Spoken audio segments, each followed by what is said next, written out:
And one of the things the kids asked is, hey, Mr. Biggs, what book are you reading right now? Which of course is a great question, for example. But at the time I was 50 reading Shades of Grey? Da- no, Dan Simmons's book called The Terror, which is Oh, about the yeah. Franklin. Yes. So, this Oh, book yes. it was a pretty good Netflix series. It's a fantastic book. So I'm describing this. I said it's called The Terror. I said it's about the Franklin expedition of 1845. These two ships from the Royal Navy sailed to northern Canada trying to find the Northwest Passage. And already I'm seeing teachers looking at me like, do these kids even know what he's talking about? I'm like, okay, I'm going to wrap this up. I said the thing is they get stuck on the ice, and then I realized there's a giant polar bear that eats people involved, and then second, there's cannibalism involved, Hmm. and third, there's no one survives. And I went right to the safest of those three options and said, oh, spoiler alert, no one gets out alive. All right, next question. It's time for Gab's Doodle. Hello, everybody. It's Thursday night. It's Gab and Doodle. Welcome. I'm supposed to. I'll show you who we have on. We have Brian Biggs on tonight, who did the Tinyville Town, other books in the Tinyville Town series, obviously. One here, it's hard to read backward. This is not a normal animal book that he illustrated. We also have Everything Goes by Sea. Brian Biggs is going to be on tonight, and we're going to have a lovely chat with him. And I'm trying to think if there's any major news for you all. I don't know. After last week's episode, now I know how many episodes in we are. This is episode 142, and maybe I should number them at some point just so people know how many we have. But Brian Biggs, if you don't know his work, let me see if I can get a good, lovely, and you should. I'm trying to make it so that the books don't fall all over the place here. Really awesome character work, lots of color, great books for kids to explore and see all the different things that are going on. It's going to be fun to see sort of his work. But the other thing that I really love that I don't have any books of in particular is his collage work. And so I'm not sure. I think he might be doing collage tonight, but we will find out. He is requesting to be entered into this. Let me just put the Ask Us Anything in the comments here. And then I will let him in and we'll get going for the night. Ask Us Anything. Boom, boom, boom. And let me hit that. And I will pin that comment and make sure I have my live feed up accordingly. Give me 1 second. There it goes. Okay. I'm going to let our special guest. Give me 1 second. And here we go.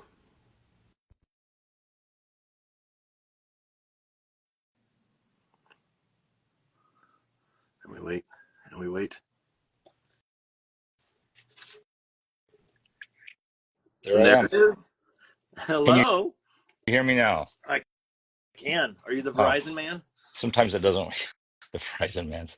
Let me turn the volume up here. Hey, wow, there you go. It's amazing. I couldn't get a Zoom call to work yesterday, and I feel like I'm 100 This years old. you keep saying that it's going to be so hard. It's not. It's not. The only thing that I have found with this is it always confuses people like where it's going to pop up the invite. Like if you requested when you Yeah, request, it makes it super easy I because just then I pressed just every button on yeah. my screen. I don't know what I did, Yeah. That's, but you're there you upside are. down right now, and you're backwards. We're seeing the back That's of your right. head. Um, That's right. well, thank you for joining us tonight. We are big fans of your work in this household, and I have loved your work for some time. But I will tell you, I have had my eye, and I'm saving up for it at some point. So hopefully no one buys it. But that robot piece that you did, the collage robot piece, Oh, the big one? yeah. Oh, Yeah. that one's so good. I want that piece so bad. Wow, it would look good in your living room, Mark. Yeah, yeah. There's all the work that you do is amazing, but that's one of those ones where I'm Thanks, like, man. oh, it hits home with like I love robots Yeah, and I love love it. collage stuff and I love your work, and so like the combo of those three sort of mashing together just hit so well.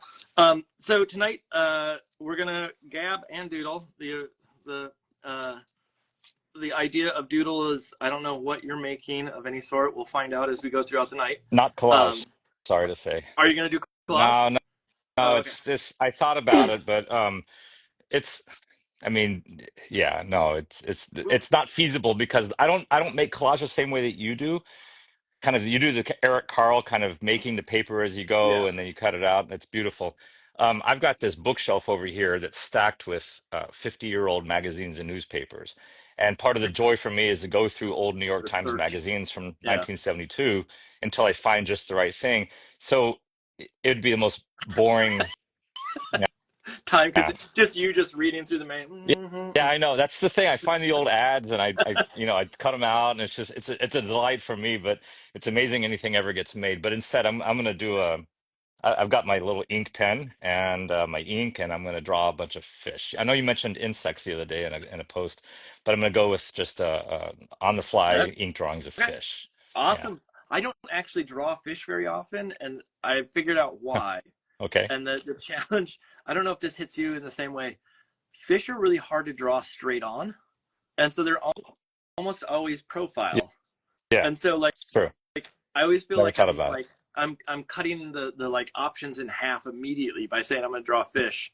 That like Mm, you know what I mean? Like I can draw a bear at different angles, I can draw a horse at different angles, whatever. But fish front on always is super awkward, and so it's everything's profiled, and I feel like I have to limit like too many or too many compositions are defined by profile by I that get it. point.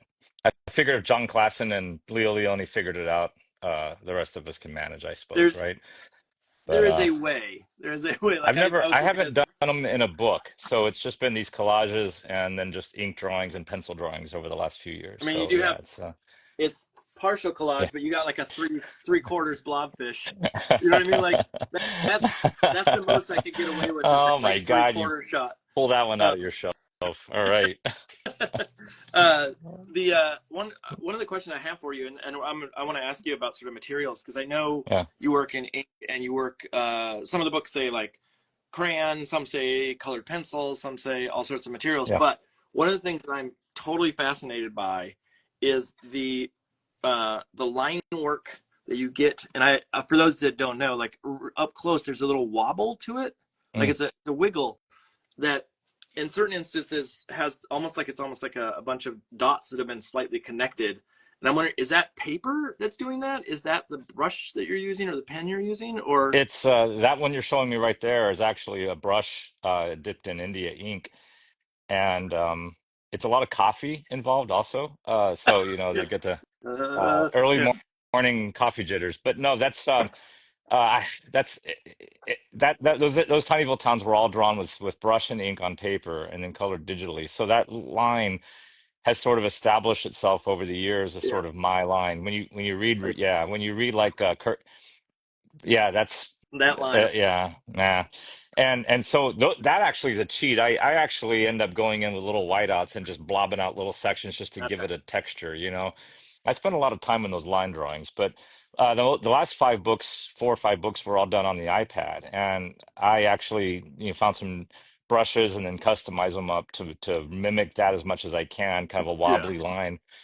And it's yeah, it's funny when I read like reviews on whatever Publishers Weekly, et cetera. They always say like Brian Biggs's trademark line work, and I'm like, oh, I have a trademark line work, yay! well, But it is one of those yeah, things like where I can spot your work very quickly because of that yeah, the sort of and in a positive way the inconsistency in the line. Like it's not like you're using a digital brush that's so smooth and perfect. no, I And so like hate those things. Yeah, I always yeah, question like was it you're using a really rough like watercolor paper or something and so it would have this no, irregular edge to it. just Strathmore Bristol and these little cheap brushes. There, it's Low Cornell Comfort 3000 round, Yeah, yeah, and 10 years I know the ago, ones.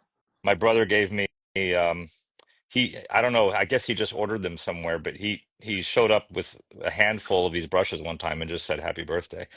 And so I've been going through them, and I found other brushes that work, but these little crummy ones, low Cornell, I think they're student Yeah. quality. It's kind of like X-Acto blades. I get basically one drawing out of it and then it's done, and I have to go find more.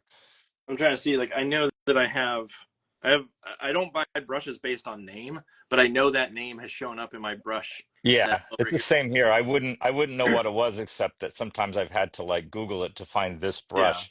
I know you and Scott C were hanging out talking brushes last week, and I got a kick out of that. And I was like, oh my God, I need to go find the names of my Yeah. brushes. But it's the same. It's the same with pencils or pens or anything. I get what I like, and then if I like it, I'll write the name down so I can order more. But But it's not, really, I just you're not getting like guess. a red sable brush. You're getting a No, brush that no, just fits you, don't which care. is the thing. Like, I had an uncle who was a art teacher, high school art teacher, and I remember he was talking about how one of his daughters, when he was really young, took his red sable brush. He was a watercolor artist and took his red sable brush and just destroyed it. And those things are like 50 to $100 that they're supposed to last you your lifetime kind of Yeah. situation. I'm like, no, it's dollar store cheap brushes all the way for what I Yeah, need. it's not dollar store, but it's close. I mean, Yeah, even with collages, I don't spend a lot of money on the good brushes to dip into like Mod Podge and glue for sure. And I've never done the kind of watercolor work that needs something yeah. really good. So I just kind of guess. I'm sitting here looking. My sister is messaging here to you on your feed. I'm sure she's going to be thrilled when I call her out. But Is that anyway, C. Lori, see right? Laurie, right? Yeah, Yeah. that's my sister. So hi, Laurie. Big um, sister. yeah. Now you gotta. Actually, you know what? You have your sister on here, and now people know who your sister is. Now's the time to say something to call her out on something she did when you were little. Oh, there's a Put lot her under the of bus. things. No, Yeah. I'm proud of my big sister lately. It's pretty cool. Yeah. Yeah. Um, with the name Writes, does she write? Is she a She is writer? a writer. Yeah, she does. She's older than me, so she's 150 years old, but she's getting her master's degree right now in creative writing at the University of Arkansas. So she Oh, went back to cool. school to write, and she's been doing these gorgeous flash fiction. Yeah. It's sort of Lydia Davis came up with this form, little The almost like a short, whole novel in a paragraph. It's remarkable, the and flash fiction, yeah, microfiction, and yeah. I forget. There's one that's like three Lately. words, and it's supposed to be like 3 words, and you do an entire story in 3 words, and I It's forget.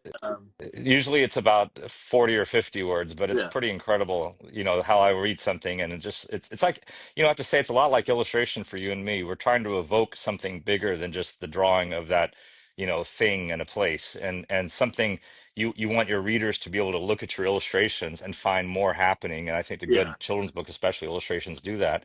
But I feel like it's not dissimilar in picking just the right words, It's to get something across. But it's so it's close to it's pretty doing cool. writing for picture books. I mean, just the word count. I mean, Yeah, 300 words. math. Like every time I write, it's way too much. I Yeah, handed in a manuscript to my agent that I'm really proud of, and I'm like, it's not a picture book, it's something else, but it was 4,000 words, yeah. and it was like that's still too long, and I'm like, I know it's not, but like, how No, do I? so I It's was something really else. struggling. I was writing so the whole thing you mentioned with insects. I've been drawing a lot of bugs over the last 2 years. Yeah, And it's a story that began, I thought it was going to be a picture book, but I kept running into that page turn and that word count. You're writing to a page turn yeah, and you're writing to a word count. And it was just making it feel angular and jittery and it didn't work right. And so about a year ago, I started asking writers and illustrators who write how they do it, especially writers. How does a writer write a picture book without thinking of the yeah. pictures already? It's like a magic trick. And I ended up putting a big blog, Substack post about it, and that encouraged me to quit thinking about the page turn and the word count and just write. And it ended up being 1,500 words. And I realized my little picture book story wanted to be a chapter book, so that's Yep. that's where I am with it. And yeah, it's the same thing. I just like you look at like Evergreen, Matthew Cordell's book, and I think it's something like 1,400 words, and it works somehow. It's so overwritten, but it's beautifully overwritten, and I love that That's book. So it the happens. thing that I was looking at was the Skull by Yeah, Clausen, yeah, and there's one called John the Skeleton that's a Estonian book that I absolutely love. That again is this a little bit longer form. I yeah, went too long of a form, and now I got to edit, but at least the story is there. Like it's solid in the yeah. It's concept. a what I is it? got A to get heavily down. It's not really a chapter book. It's not really a heavily illustrated picture book. It's something else. And Cornbread and Poppy is kind of like Yep, that too, another Cordell book, where it's the format I'm suddenly really interested yep, in. And I don't, I feel like John and Matthew kind of gave me and personally, at least all of us, permission to try something like that and find. I did a lot of school visits over the last month, and librarians and bookstore owners all say we'd like to see more of this. Kids who are like 8 don't want to be read picture books anymore, but yep. they're not reading. they want to see, they still love the illustrations, so they're not really going to chapter books necessarily. It's But so something like that I think we is need where I want to be some right now. other we need some other term for it. And then like once it's defined, I think it's That's what easier we'll for work on people tonight. to yeah, people once it's defined as a genre of writing or making, then it'll be easier to pitch. Yeah, But right now it's got this that's weird right. like everybody's going, well, it's sort of like that one book, Yeah. but there's Yeah, no like they're like, what are the comps? And you're like, well, they got those two, but yeah, it's like because I was using Frog and Toad, and of course Mr. Grasshopper or Grasshopper on the Road, the yep, little bell books, but those are all I can reads, and so the language is more proscribed for the audience. They're for they're much more they read the same way a picture book reads, just very minimally and kind of rhythmic. And so I try to I like to try to find that way, but not worrying. Like I want to use words with more syllables at times, yep, and I'm not thinking about an I can read audience. I'm thinking about a little yeah, older audience. not dumbing So down. don't I'm know wondering, yet. one of the things my agent said was, and maybe this is how you define it, is the idea of it's too long for a single session of reading. And so Yeah, it's like it's yeah. a picture book that needs a No, bookmark. oh, it's true. Each chapter to me is about as long as a picture book. Yeah. So 500 words, maybe 600 words. So my sister says pictureful books, as you can see in the comments there. So Ugh. pictureful. Let's. We can I'm claim so let's proud of her yeah. lately. Tell her to trademark it right now. Yeah, a little TM before there. Yeah, you're yeah, right. before we get Oh, going. I'm sure she's just hopping around right now. So So real quick before we get started, do you my wife is watching upstairs and she documents for us the materials that you use. yeah, And so if people are like, ooh, what is that brush you use or what is that pen you use? okay, Like you already named the brush, but you yeah. held up a pen. What are we dealing with here? It's a nib obviously of some sort. It's Let me get the other one here. It's a Japanese nib, and I splurged on them. Let's see, can you see? Yeah, it's in Yeah. focus. Kakamori, I think. It's got a little script. There's a steel one here, and there's a brass one here. And Steve, the illustrator Steve Light Yep. draws those beautiful pen and ink books. He got me just around the pandemic, got me go down a, uh, a fountain pen rabbit hole.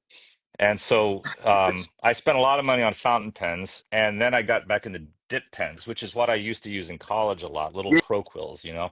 Yeah. And so I go to Jet Pens or I think it's jetpens.com and started just finding the most expensive things on their websites. And so these little dudes are like $49, and I'm thinking, that's ridiculous. But the thing is come on, man, this is what we do for a living. And so I felt like I'm going to give it a shot. And I mean, I just love this nib. And Hold- then I went and got the brass one. Wait a second. And so it's just The nib itself is $45. this little nib right here. Yeah, that by itself was 45, and that was 40. These things are just like Yeah. $8, holders. Wow. But and that's way less than this fountain pen right here. I mean, I'm Yeah. not even gonna tell you how much that costs. But it's there's a joy to me. Like as much as I like using my iPad, I spent $1,000 on my iPad. So why am I sitting Yeah. here, Yeah. and there's a delight to come in and sit down and using this nice paper and this nice pen and just spend, hours, making things. And I could use a Bic or a Uniball if I wanted to. And I do often use a Uniball, but it doesn't make me as happy. And so I'm very happy, it's a tax deduction, right? Yeah. So you just go for it. But And, it's I like that it's stuff. it's interesting because like I this is probably there's probably people going like this is so boring and talking about pen nibs. I am the type of person that My wife just texted me. She said separately, she goes, "You spent $45 on a nib." I got to turn off my notifications here. you Yeah, moved a honey, I decimal spent point by $45. accident. Just yeah, $4.50. Um, I'm just glad she's watching. the uh, the pen nibs that I used to get, they would just get so crusty because I would forget to wash them, and like they would get, and so like that one would be like that red sable. Like you don't lend that to anybody else. Yeah, yeah, for That's sure. your Yeah. baby. Um, so and then what's the surface you use for your ink? Lately it's been this Strathmore heavyweight. Mixed media. Well, yeah, mixed media. These aren't cheap either. But I was just looking at, and I can't remember the guy's name. I think I forget where he's even. Maybe he's German, but Andreas something does these amazing little. drawings, big drawings, lots of detail, little watercolor things. But on his Instagram, and I should have Googled it or looked him up, but he uses a Saunders Waterford, which is not cheap Yeah. either. But it's been lately my favorite. It just holds the ink so well, and then holds the watercolor so well. And I used Strathmore Bristol 500 for years until something happened about 10 years ago, and Well, maybe less, and it quality dip. just, yeah, you buy sheets of it, like big. I get these big 12, big like 36 by 24 sheets, and cut them down. That's what I did, like Tinyville Town. Everything goes on, and at some point, like every third or fourth sheet is just not holding. It's Huh. not doing what I want it to do. So I started looking for something new. But I've always got 4 or 5 sketchbooks laying around. Like I go through these a couple a year, little blue, Yep. XLs, and just drawings, in there late at night. And then I have little moleskins that I carry around with me that are crappy paper, but they get the job done. It's just what I need when I'm on the Yeah. bus or something like Yeah. that. So um, yeah, and then tonight I'm gonna, if we get to the where I can color, I'll be using these little Bombay colored inks, and then I've got, this is not the kind of ink I'm using, but this is various. Oh, I think this is funny. I like to water down India ink to use with these pens because it gives me a little bit of a grayer, not quite Yeah. solid black, and it Yep. goes through these nibs better. So this is just whatever India ink I have mixed with water, and I've had this jar for 4 or 5 years, and I just keep it. If it gets too gray, I'll add more ink, and if it's too Yeah. thick, I'll add more water. So I don't know what this is, but it's my favorite. So Um, okay, that's great. And then you're going to be doing fish. I need your help real quick yeah, before we get started making. yeah. I've drawn up a couple of sketches, Okay. and I need you to decide which one I'm doing, because I can't decide myself. I do mentorships with folks over the summer, and so I'm making a piece that's about mentorship, and the theme this time is level up. And so I did Okay. a video game theme, and I'm trying to figure out, do I want to do, I'll hold this up. They'll be backwards for you, I think. Oh, There's, totally backwards. He should be facing to the right. yeah, yeah. Okay. Level up is Level the up. wrong one. Yeah. Cute. Yep. So either at a arcade Okay. or with an old Atari uh, joystick at like a school. Yeah. I think the arcade to me is clearer. Okay. It's more, also more resonates probably more with more people, Okay. I would suspect. Okay. Perfect. Easy Could be enough. wrong. It's Yeah. it's one of the things that I've been doing recently is I have not been making complicated things, and because you're on, I not because I think your work is complicated in a bad way, but you're good at putting lots of things into a scene. And as a collage artist, getting lots of stuff in is hard. And Yeah. you know this too, like getting in all the little details. And so like I'm trying to give myself a challenge to put quite a bit into a single image tonight. So I will put that up in my holder here, and that's what I'm working from. So So you um, you you stay up till on every Thursday, you spend 4 hours making a thing until midnight. pretty much, Is that, I yeah. mean, that's amazing. I mean, midnight to me is like, I used to be able to stay up till midnight, and I no, I it's I shouldn't. I shouldn't, but no, tomorrow's trash day. I'm impressed. Like, I know I watched several of these over the last few weeks, and like I know, Jess Hannigan stayed up late with you, and Scott Campbell had to go to the movies, but it's like it's so that's where I was kind of like, do I have 4 hours in me tonight? And, who knows? I got a dog to walk back at the house, but we'll see. I'm gonna do my best. It's 4 hours at night, and then in a couple of weeks, I'm going to switch because I am teaching, and so I Yeah. can do it earlier in the day. And so we have people from Europe that generally Oh, can't watch our, nice. right? And so we Sure. switch during the summer, a bunch of European folks, and then we switch back to U.S. and whatnot Your during the school year. But your studio then is at your house, I guess, right? yeah, in my basement. Oh, It's okay. Yeah, my studio is about a half a mile walk from my house. And so I'll be 10, heading back out into the yeah, deep, dark streets of at suburban 10:30 at night. Philadelphia at 10:30 at night. Yeah. Don't I've said this on here before. The one thing when I think of Philadelphia, the first thing I think of, which is not like it could be the Liberty Bell, it could be all these things, but there was a robot they made to Yeah. travel across, to hitchhike across America. Yeah, yeah. We all know about this. Philadelphia is the one that killed it. And Well, then, we also have that, I think they call it the portal, where it was a big screen setup where oh yes. the famous, and you could see it to some town in Ireland, and they could Mhm. see us. And like a week after it was put up, somebody broke into it and stole all the copper cabling out of it, you know. So they had to repair it, and now they're finally just going to take it inside somewhere so no one, it's not in the public anymore. And it's embarrassing, but at the same time, it's like, what? This is Philly. What were they Yeah. thinking?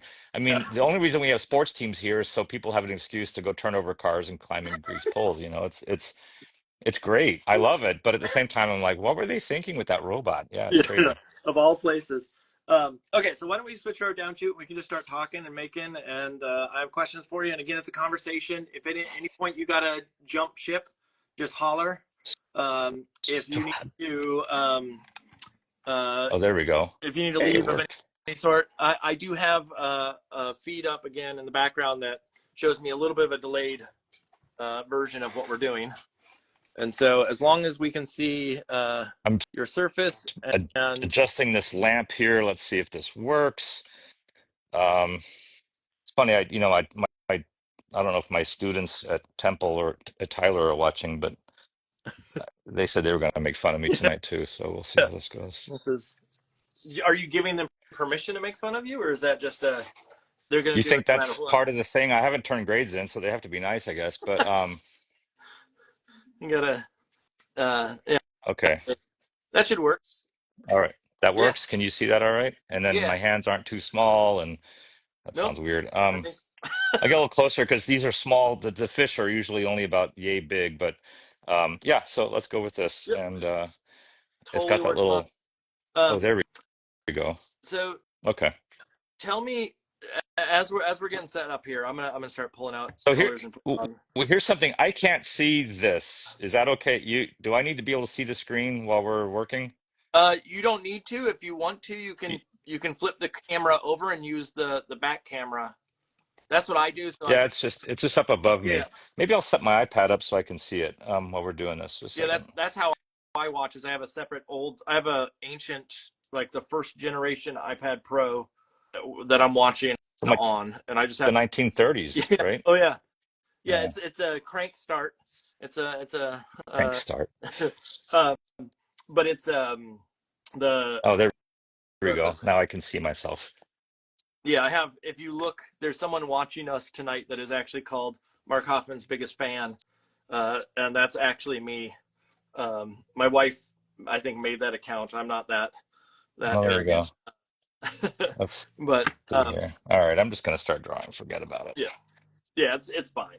It I doesn't used need to be, I used to work at Adobe Systems. I knew how things worked.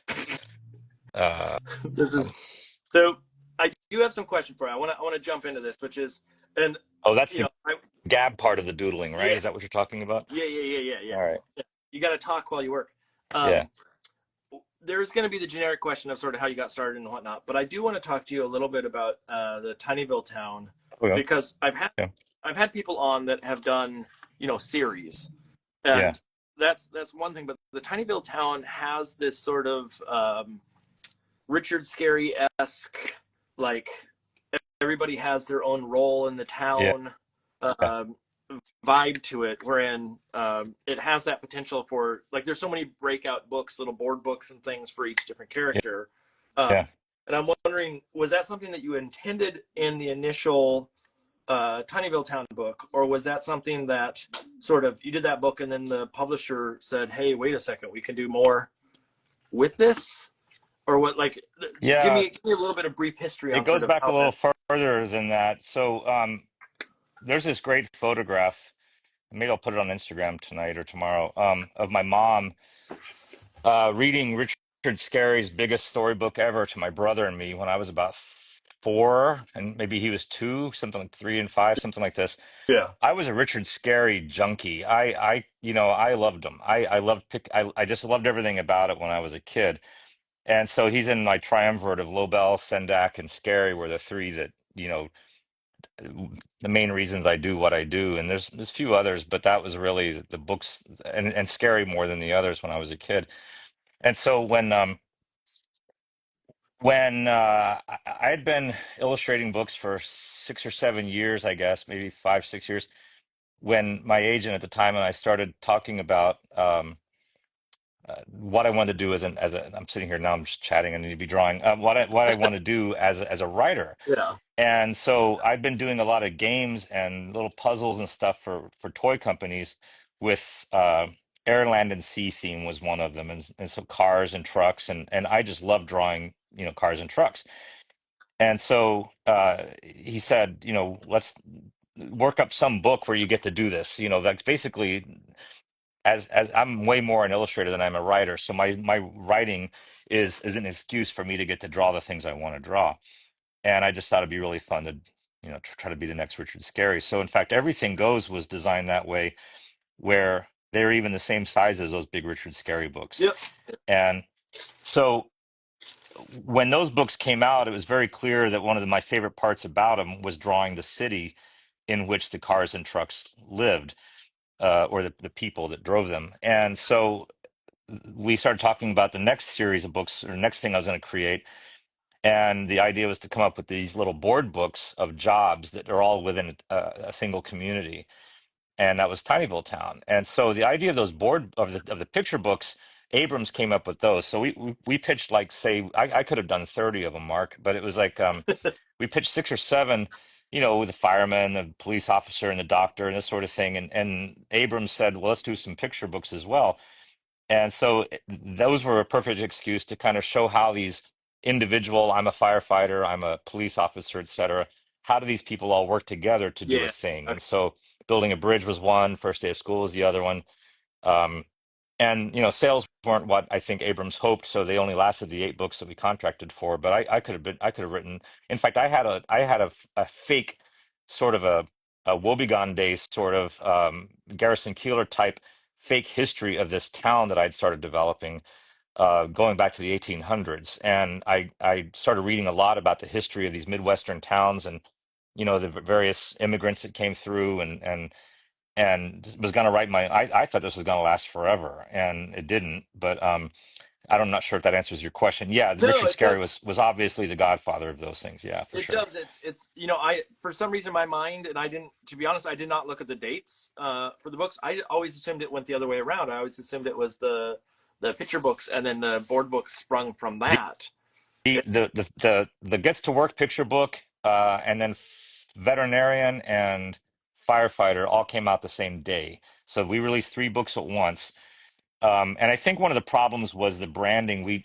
I'm not getting in deep into the problems here, but we branded it as Tinyville Town, and then, like, I'm a firefighter, I'm a veterinarian, very small. And I think now it should have been the opposite, because bookstores, I think, were wondering, where do we put these? We have a picture book, and then we have these board books. And then I think buyers also wondered, was this some sort of Nickelodeon series? And, if it wasn't, what Yeah. is it? And so that we pushed on the Tinyville Town part kind of hard. And I always wondered if that was a mistake. But yeah, so those 3 came out at the same time. And then we released like 2 more picture books, and then 2 more board books, 1 more picture book, and then 2 more board books. And then that was the end of that. So, yeah, so it kind of all it was a strange, there was a lot of fluctuation at Abrams at the time. And uh, it was kind of, I think the word is shambolic. Yeah. I felt it sometimes. It's an interesting, like, the idea of you're building this, like you said, like you had characters that had backgrounds and history to them, and it Yeah, wasn't just a single one-off, and it wasn't, it felt, in all the books I've read of it, it always feels like it's it had that intent from the beginning. It was yeah, not the, like, we wrote a book and then someone sort of said, hey, let's take this character and expand on it. It felt like there was an intention to expand on those characters right from the beginning. totally. and Yeah. and it's just an interesting sort of twist on the way of writing and of thinking about books. Of, the one thing that I have not ever done is try to pitch a multiple book, like, a book and then a follow-up, or Yeah. assume that it's going to go to series or something of the sort. Yeah. And that's an interesting sort of like plan to attack with right off the I bat. w- um I wouldn't have thought of it. My agent thought of it, and I thought it was a great idea. And in fact, raising teenagers at the time, it was a great idea. Um, because it was both Everything Goes and Tinyville Town were a great source of, comfort and income for several yeah, years, and really established, what I do. and it's not, they're no longer what I want to do, but I'm so glad I did Yeah. them, if that makes sense. Yeah. No, Yeah. well, let's backtrack a little bit and let's go back to Yeah. sort of the beginning, because obviously that's sort of early. Was the agent at the time your agent now? Was that Steven, or was that? Yeah. Yeah, it was. I guess funny way to put it. I just we parted ways 2 weeks ago. So Oh, it's yeah, okay. there you go. Yay, it's a real thing. Um, Amicably, everything's good, but after I think I started with Steve back in 2004, and I had just done this one little series for Knopf, and I think the needs and desires that you have as an illustrator and artist at 21 years in, 75 books are a little different than I Yeah, had then. And so it was just sort of a good time. We're between a bunch of projects right now and just looking forward. Like, all right, I just wanted to do something different. makes sense. And so, yeah, yeah, it's great. It was a nice conversation we had. Um, That's and now I've got always, this brave new world ahead of me that I don't even know what I'm doing anymore. So it's kind of fun. but you know I what like it. you're doing. You've I mean, with the amount of time that you've spent in the career, like it's not like you're walking You know, into uh, the no, wild territory, but at the same time, you're right. It it's is. good. It's been actually a good couple of weeks for me. Between the school visits through March and into April, and then lately, both courting and being courted over the last week, and having phone calls with potential agents and stuff. It's been a lot of fun, but at the same time, it is the reminder of how the business behind it all. So Is your it's intention to it's have another agent, or are you going to oh go yeah, for a yeah, while?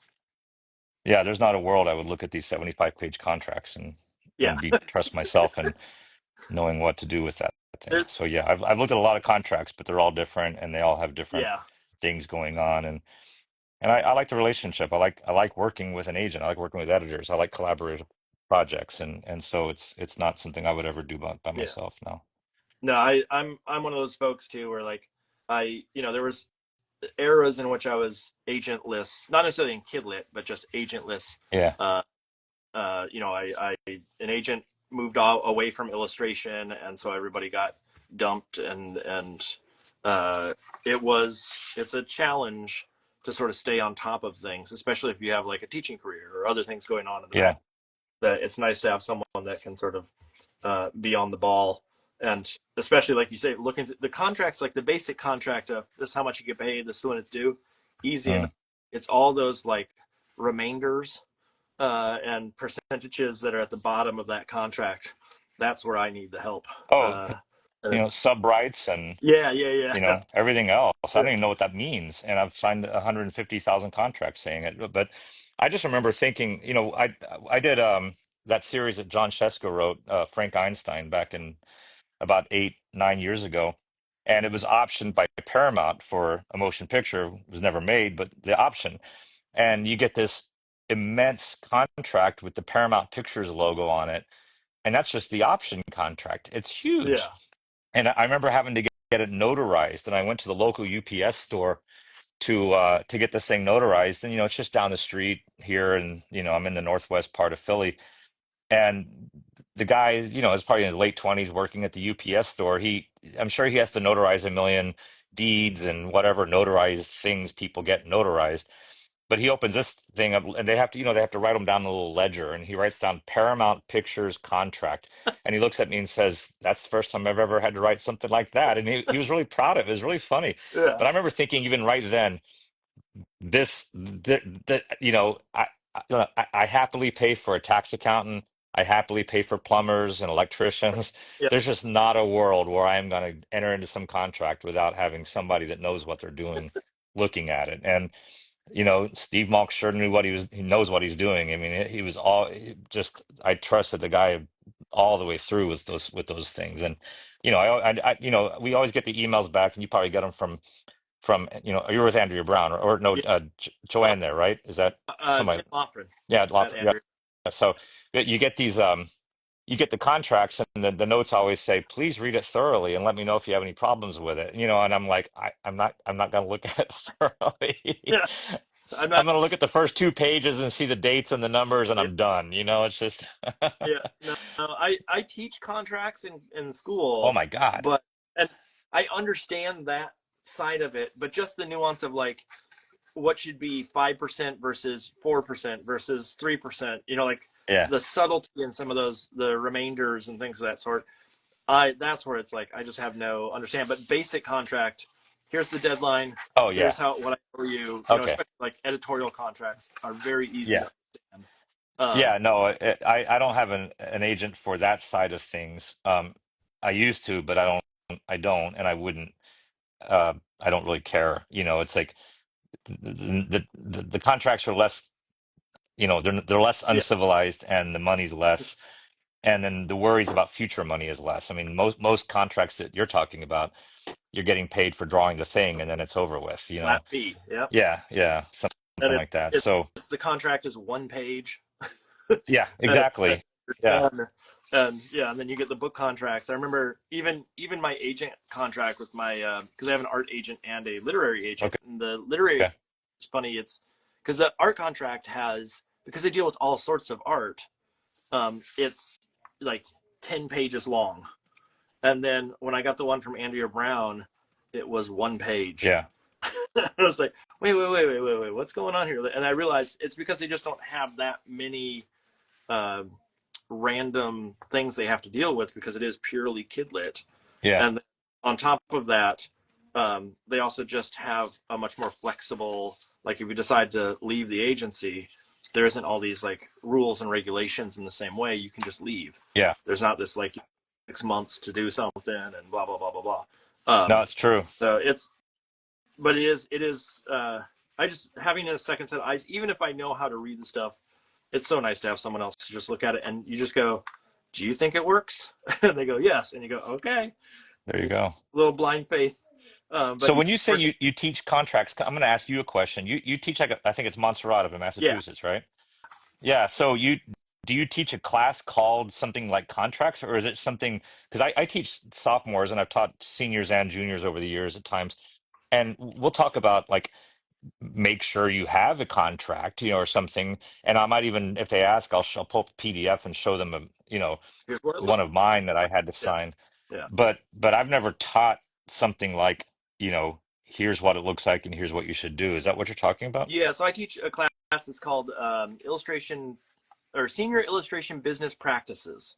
And the All right. idea is it's everything. So we start out the semester, like it's built on a system that they have their senior show coming up. They have to Yeah. have certain before they graduate. They have to have some branding. They have to have a website. And so it's built in a way where we start with like they need to develop their branding and logo. They need to pick a URL first, actually, so they Yeah. build their branding around it. Because I don't want them doing all this work and then finding out someone has the name they want to Yeah. go with, Of course. whatever it may be. Um, and then we get into website. So they have to build a website. They have to make business cards and some mailers or leave behinds. Yeah.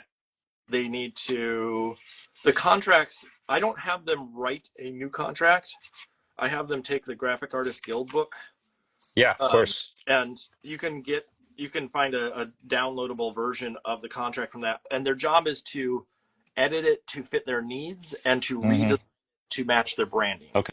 Okay. But in the process, we go through and I read through every term that's in there and explain what they mean. So, Oh, all the rights usage and mediation and that kind of stuff, I go through and explain all that. And I do tell them I am no expert in all this. I'm not a lawyer, but yeah. you want to know basically what this is. And if something comes up, here's who you go talk to. Yeah. And so there is, it's also seniors. It's only seniors. Yeah. And I don't want to dump that in like a sophomore's lap because No, of that, course. Yeah. yeah, they're too caught up in just like trying to figure out who they are as a person. But and then we do like presentations. We do some portfolio prep. But it's basically professional practice across the board. But contracts is part of that because they don't really get that in the same extent in class. They have what you're talking about, where it's like, hey, you should know what a contract is, and here's Yeah. some pictures of them. But no one walks them through the terms until I do, essentially. You're doing the Lord's work. Yeah, it's fun. I talk taxes. That's a fun day when I get to tell them that they can deduct stuff. Because they're all worried about taxes, and I say like, oh, you can deduct You things like could if you have to buy. $45 pen nibs. Yeah, yeah, yeah, yeah. Uh, did you say 45 or did you say Yeah, is your right. wife watching still? No, I don't know. Keep Hopefully keep she's saying holding a, $45. a strong drink. And this is an amazing $45 pen. I mean, look at these amazing fish. I couldn't draw them with just any nib. Are you kidding me? Come I on. your wife later coming home and going like, "Ooh, I got my pen nib here," and it's some new like outfit that she bought for herself, or like, That's this funny. is my personal pen nib now. Um, She was kidding. I know it, so I'm not worried about it anyway. It's hilarious. um, what kind of stuff do you teach? Like, what kind of classes are you teaching there? Yeah, I used to, so I 20 years ago I taught full time at the University of the Arts here in Philly, and so I taught um, senior illustration, junior illustration, some sequential format, which I kind of turned into mainly comics. And then I took time off to raise kids, and recently, after the pandemic, when everybody else was going back to work, I decided I wanted to get out of my studio a little bit. So I got a hold of Tyler School of Art, which is part of Temple Yeah, University. yeah. And so the first thing they put me in there was a senior illustration class. And then I taught 2 semesters of a junior illustration class. And now I'm teaching my favorite thing, which is a class called Illustration for Beginners, and it's an elective for the designers. We have a track for an illustration major, and this is the beginning of it. But I actually like having students in there who aren't illustration. They don't have any plans on being a designer illustration major. They might be filmmakers or something like this. And so the brief that I got from Matt Curtis, that runs, he kind of creates the curriculum for the illustration department. He just said basically just keep it fun. And so mentioning contracts really only happens if somebody asks. Yeah. Um, and it's not meant to be, I'm going to hide this away from you. I mean, I go in every week and I talk about the trials and tribulations of being a freelance, artist and illustrator. And, it's not always fun and games. I wouldn't want to do anything else. I like having my hole here, and I like the freelance world, and I like having my schedule that I have. But, I really don't know when I'm getting paid again. And that's something that I think sometimes students graduate and it sort of freaks them out a little bit Yes. because I know when I got the last big check and I don't know when I'm getting the next one. And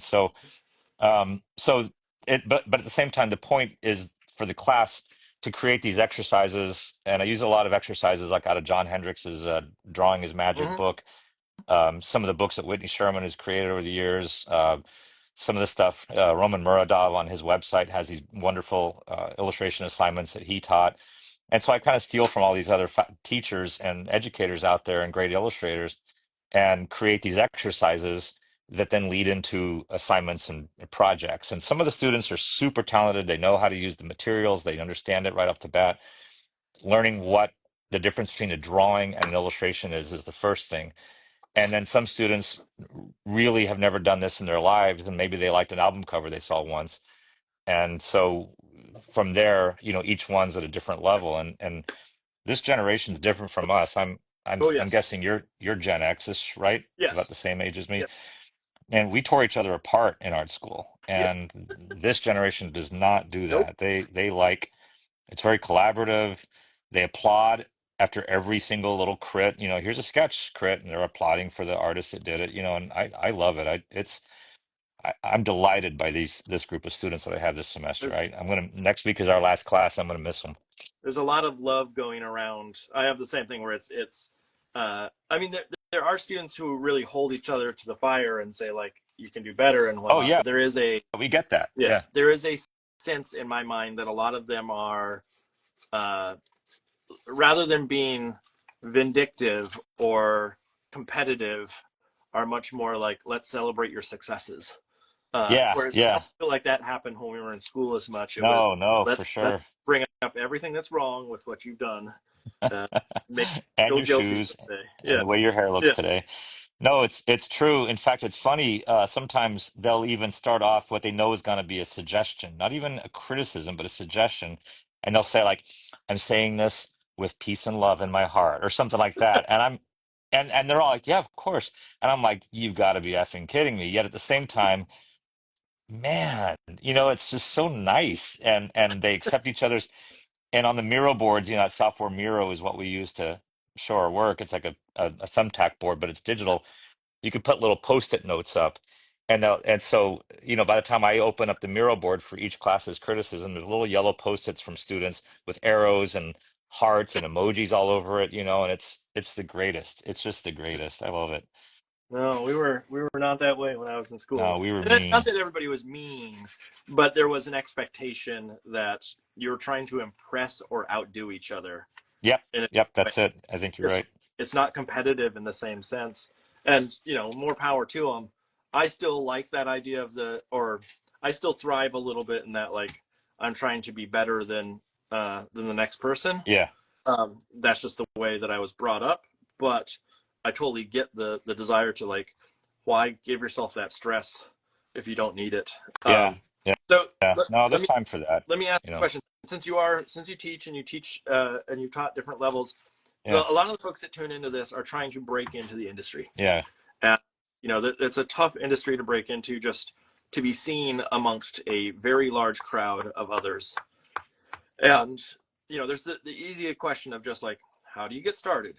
But I want to know more so, like, for those students that really are struggling to find their voice or to figure out who they are as an artist, is there like some easy go-to advice that you sort of fall back on, that you can say, oh, here's the little nugget of information that I give them that gets them well, through that sort of hurdle, or through that rough patch? the advice may be easy to give, but it's not easy to hear, which is that Yes. there's no shortcuts. I mean, there's nothing. You just you have to be. I mean, I guess that's an interesting segue from what we were just talking about, because I do feel like, even though sometimes it was mean and sort of cutthroat when we were in school, I was in school in the late 80s and into 1990, there was something that it taught me that, like, I didn't come out expecting anything. And I think sometimes if there's a criticism that us old guys might say of the younger generation, is that they have a little bit of, they can have some entitlement or expectations of that the doors are going to Yeah. open for them. Why is it so hard? Why don't agents respond to my emails? Well, tough. They don't respond to your emails, so go to a different agent. And I wouldn't have ever complained about that. Like, if I'm trying to get in with an art director to show them my portfolio in 1992 and they didn't have time for me, that's because they have a job and they have a life. It's not their job to then help me along in my Yeah. career. And so, you'll see these Reddits or blog posts or podcasts where there's criticism of agents for not returning emails, or for art directors for not getting back to people. And, I'm 57 and I hate not getting an email return more than anybody. That's a question my wife will happily, confirm. I think it's rude, but it's not like I'm sitting here thinking I deserve that email response. I mean, nah, I don't. I Yeah. hope to get it, but it's so. What my thing is I just have to sit down and keep drawing and try to find ways to get people to see it. And that might be Instagram, it might be appearing on Random Illustrator's live Instagram feed on a Thursday night until midnight. It might be some other way of doing it. Haha, by the way. It's like any way I can find to get what I do in front of people, but more importantly, it's anything I can keep drawing. I don't turn down much work. I keep thinking every illustration will be the last one I ever get a chance to draw, and I just keep trying to find new ways to do it. I went through a few years not too long ago, kind of feeling like I was coasting and work was coming my way, and I ended up paying a pretty heavy price in that, when it stopped during the Yeah. pandemic, and then just after. That was a rough period, and I didn't know what to do because I'd forgotten how to self promote, and you know and go back doing that again. I So there's no easy way. Sorry, No, didn't I mean to was going interrupt to you. say, I'm sort of in the same mindset of when I first graduated college. I think I had a bit of that sort of, like, I was owed something. And what's funny is, it wasn't because I thought my work was spectacular. I've moved past this mindset very, very quickly in my life. But because of the school that I went to, Yeah, where'd you I go? made something. I went to RISD. Okay, I Okay. went to Parsons, so same thing. Yeah, and so there was this assumption that just that name itself was going to like open doors. And it probably did. In my case, it did. I mean, I knew I could send my resume around and somebody would see it because I had Parsons Yeah, on it, and then I had contacts, and I met some. I was a graphic design major, so I had an interview at some of my favorite graphic design firms, and definitely having that degree and that name on that degree helped at the time. But but it you didn't. know, But it always result in like I was expecting because I had the same thing. Like I went and got job interviews, and I got because of the network that was created because of that school. yeah, I got put in a situation where I may not have been able to get to otherwise. yeah, But it didn't turn out in my favor. It got me in the door, but getting in the door is different than yeah, getting the job of some sort. And so it was one of those things where like now I understand that like it really comes down to do you just have good work and do you put in the effort and the it doesn't matter where you go or all those sort of superficial things.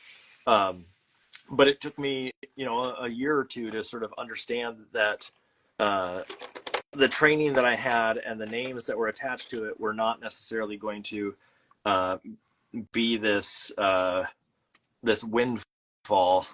Uh, well, another rule would be not to be a jerk also. yeah, And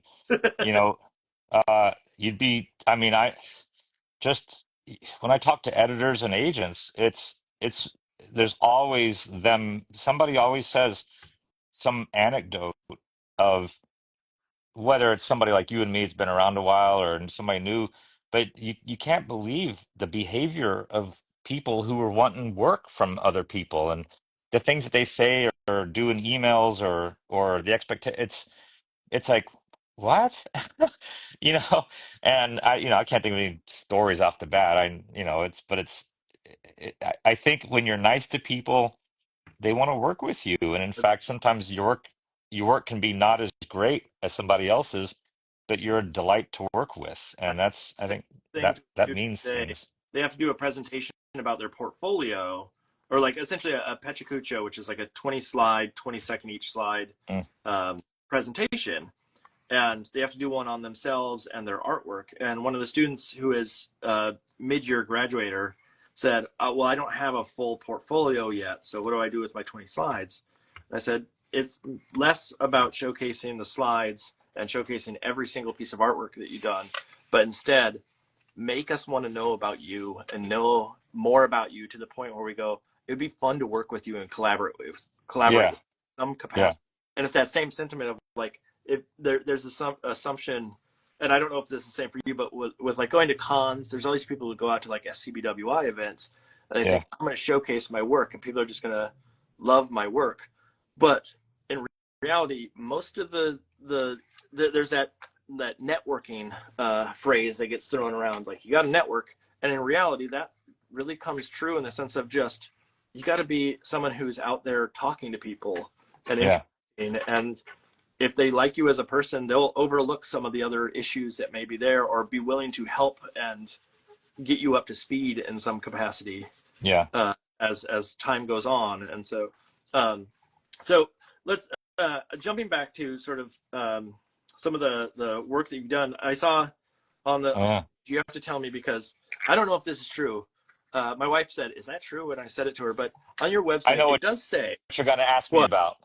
I know the calligraphy for the princess. No, I was Oh, gonna about the shoot. Martha Stewart Oh, Apprentice. that's in the paragraph right above it. Yeah. Yeah, So yeah. these school visits last week or last month, kids kept asking me about the line on my bio that says I was a calligrapher for a princess, but it's just as good of a story as the Martha Stewart Okay, yeah. Apprentice story. Hit me. So I'm going to tell it now. All right, let's do it.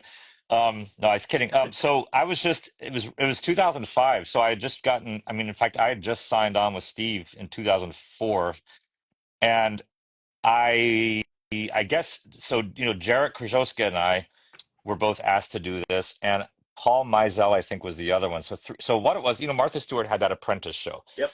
which it was a short run version of Donald Trump's Apprentice show. I thought I'd go the whole night without mentioning his name, but but so it was a little different. It was Martha Stewart-y instead of Trump-y, so it was more, lifestyle kind of whatever. Yep. And the first thing they were going to do was these teams were going to write and have drawn a children's book. And so I think Random House was who was doing this, and so Random House picked its, two or three kind of young, new. I don't know how Paul was not young or new, but he in fact won, so that might explain some of that. But there were like I think there were four of us, and so what the teams did was they interviewed us, and the team then picked the illustrator. So I show up in New York.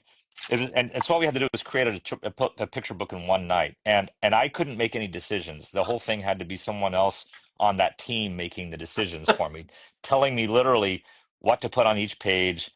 Um, and it was really kind of weird because, I hadn't done any picture books at that time. I'd only done some young or middle grade stuff. And and so they had to write a story, and they wrote a version in my case of Hansel and Gretel, and I couldn't have any editorial input. But I sat there in a room with my Wacom and Photoshop in an office at Random House in New York City, and it was a 24-hour project. We started one morning and ended the next morning, Oh, and had an entire 32-page picture book done. Now, of course, in retrospect, it was not a mistake. It was kind of fun, but I was only on the show for a total of like 3.5 seconds. We had a big watch party at my house when it was on, and they showed me literally, I didn't say a word, they just showed me drawing, and everybody around me, like I had people over my shoulder, camera people and people on the teams, the whole time. And so we lost, and the guy who was in charge of our team, he was kicked off the island or whatever the next day. but but yeah, it's not something I'd do again, because the idea of saying yes, you can draw a children's book in 32 pages in 24 hours, it's such a crap idea, because they were bad picture books, yeah. obviously. But and as but at the same time, I was hungry and wanted to do the work. I thought it was cool, and I don't know if I would find another way to do it now. But I don't think I mean, I'm sitting here dreading staying up till midnight talking to you. 24 hours drawing a picture book, I would lose my mind. So See, yeah, so that's that. that's all I can think of. It's just that the speed. Like I I can work fast. There's no way that I could do something in 24 hours without sacrificing some major like quality or ethical choices and making them. Yeah. Um, that's funny. Well, now we would just hit Yeah, Mid-Journey and start typing in prompts, right? yeah. So Well, it it'd be so also easy. it would make and the idea of doing something that fast, it makes it seem like there's like, oh, anybody can just do this in 24 hours, like it's so easy, and it's like, no, it's an interesting conundrum Well, you've to put you. probably seen in the world of comics, they do those, Yeah. 24-hour comics Yep. days and stuff. And I've actually never done one. And back when I was doing a lot of graphic novels work back in the 90s, all my friends were always doing these like, oh, today's 24-hour comic day. And I had zero interest in that sort of thing. But I liked the idea of it. Like at Comic Cons, sometimes they would, the day before they would do one of these and then get them all printed up and sell them at the con. And I just didn't have any interest, because when you go back and look at my early graphic novels, they were so anal retentive and detailed that there's no world I could have done that. So, it was surprising to me to find myself in that position in 2005 of now, but I just saw it as a challenge. I still am kind of like that. Hey, this is different. Let's Yeah. try it, and that's something that I An think experiment. is always, yeah, Yeah. yeah, To not say no just because yeah, of fear or yeah. concern, and say yes because what's the worst that's going to happen kind of situation. Yeah, Uh, in fact, that's something that if I have advice for students, usually it's don't say no to anything. I mean, I did a huge website and design project for the Museum of Modern Art. And the first thing they asked me when they called me to see if I'd be interested, they said, "Do you know how to use Adobe Flash?" I had never opened Flash in my life. yep.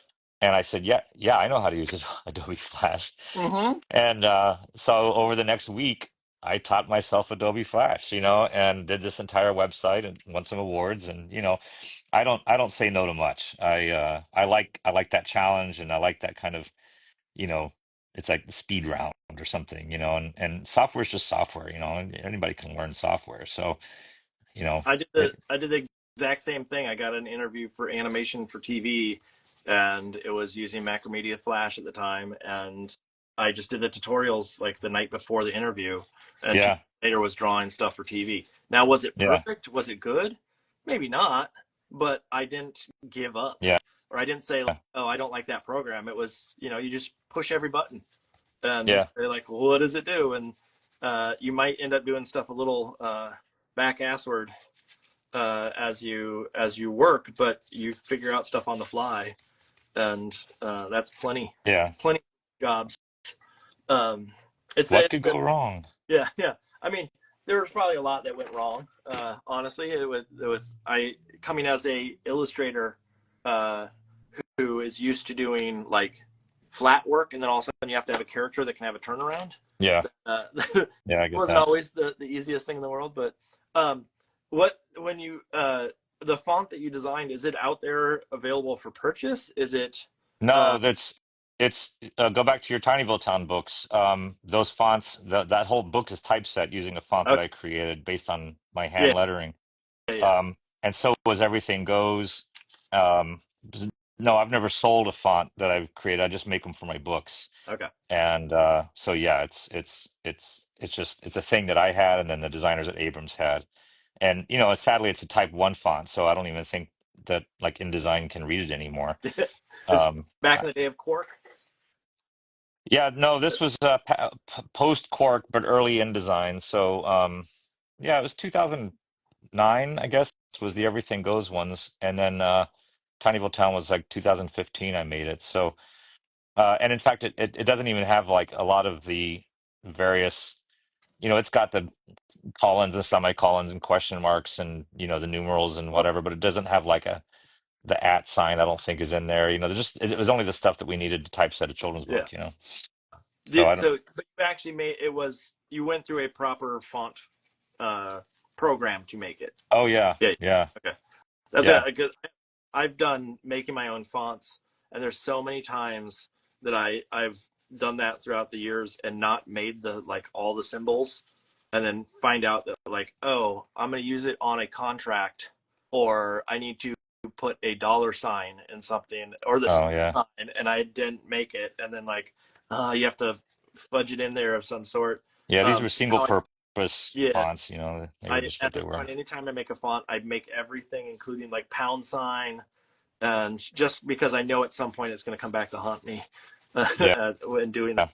Most of the time when I do hand lettering for books, I'm doing just a bitmap um, file, oh, and not okay. font. It's hand lettered, and that's that. Um, John Martz up at Tundra in Canada, the designer illustrator. yeah, Yeah, he's designed fonts for people like if you want your hand lettering or your handwriting turned into a font, like he does. That's something that he does as a service. You pay him to do it, and he'll do it. And he's got some plugin. I forget he told me, and I think I might have downloaded it for like Adobe Illustrator, and I yeah, think there's one for Photoshop, I know the one. where it's a plugin and it makes it so easy. And it's like the nerdiest thing, but yeah, he was telling me about that. I was like, that's kind of Yeah, cool. yeah. So I want to do it again. The plug-in I use Glypher, Oh, okay. uh, Okay. the online one, and it's pretty decent. But I've been dying to get that plug-in for Adobe, and I just haven't bothered. Like I haven't had the need for it since Yeah, I found. it's Um, same. I don't do anything like that until I need to do it, and then I'll go and figure it out. yeah. Is there uh, so I mean you had a varied career in general. I think so. Like all the different stuff that you've done, and obviously picture books is I'm assuming the top of that tier. Top in what way? What defines top? Money making? Uh, Favorite? probably not favorite, most enjoyable. Most enjoyable? Um, I guess so. It's probably the thing that if I had to throw away all the other things, um, and I still got to tell stories, but I wouldn't limit it to picture books because like right now, like we were saying at the beginning, I'm so excited about this, about really writing. And like I've got 6 chapters that I think are pretty good of what I think will be a two-volume middle grade novel, and each one's not going to be thin. They're going to be Yeah. some big stories I'm working on. And I've really been trying to teach myself to become a better writer, um, and where the language itself evokes things where as well as the drawings, but in a different way, different than like say Tinyville Town or Everything Goes writing did. And so yeah, picture books are fun, but I find picture books to be a struggle. Listen, I love drawing picture books for other authors. I've had a hard time loving in different ways, maybe just because I own them more. Like My Hero and Spacewalk were hard, just because I was putting things into them I hadn't put into a story before. They were more emotionally ripe for me, and they each kind of had something to do with either my childhood or one of my own kids that I was working through. And but yeah, I'm not trying to be everybody wants to draw picture books, but and yeah, like you said, if I had to make everything else go away, I think drawing, let's just say children's books would be the thing I would keep. Yeah. Yeah. No, it is not. It is not easy, and it is not. You know, I've said probably way too many times on here just that there's a perception that art is frivolous and um, you know, not a laborious thing. That it's sort of like, oh, people think of it as a hobby, Yeah. like, oh, well, I can paint and do it, but to actually make a book, to actually put in the time that's necessary to make something that's quality, really Yeah. does a lot out of a person. And I also think at the end of the day, excuse me, my voice is going there. At the end of the day, is challenging enough that it can tire you out physically, working. Just the wear and tear of, like there are days where I was in my studio working on deadlines that I would just sit in the same spot forever, and I was sitting, but at the end of the day, I'm like, oh, I'm sore and achy from Oh, sure. working on it. And it's not this like cakewalk that I think certain folks out there in the world might assume that it is. So, Mentally, we need like health insurance just for drawing because of that. It's like, so first of all, Mark, I've got you can't see it, but it's over hanging on the ceiling is a pull-up bar that I hung about 10 years ago. So I can get up from drawing and go hang from this bar. for your And back. like I can hear my back and shoulders crack. Mm. And then my father-in-law 10 years ago, 12 years ago, gave me these hand squeezers, like so I can sit here and and because drawing everything goes was with these little brushes, and your hand cramps up and your wrist hurts. Oh, And and at the time, like I was getting into the studio about 8 every morning because I'd take my kids to school, and I was here until 5 or 5:30, and that was 3 years of work solid like that. And yeah, totally. That's also when I started wearing glasses. I didn't wear glasses before Everything Goes, but that level of detail that was in those drawings was mind-numbing. And it was the happiest I've ever been as an illustrator. But holy moly, that was a period of physical issues well, first beginning. I was in my early 40s, but it on was top of that, there's the stress level too of, and I think this is the challenge. Is like depending on what type of illustration you're doing and what the demands are, but the expectation of deadlines and wanting to impress.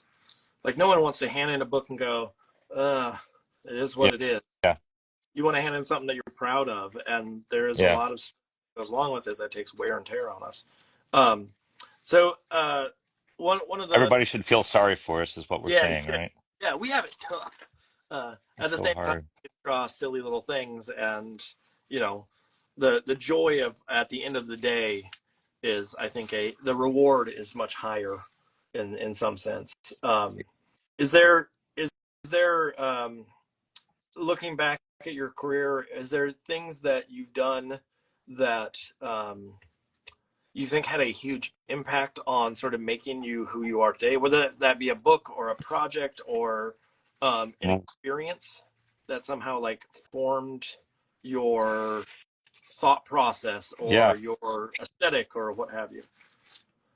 for better and for worse. Yeah, you learn things. I mean, I learned to be a grown up in this business. To deal with people like a grown up instead of like a pushy artist or something like that.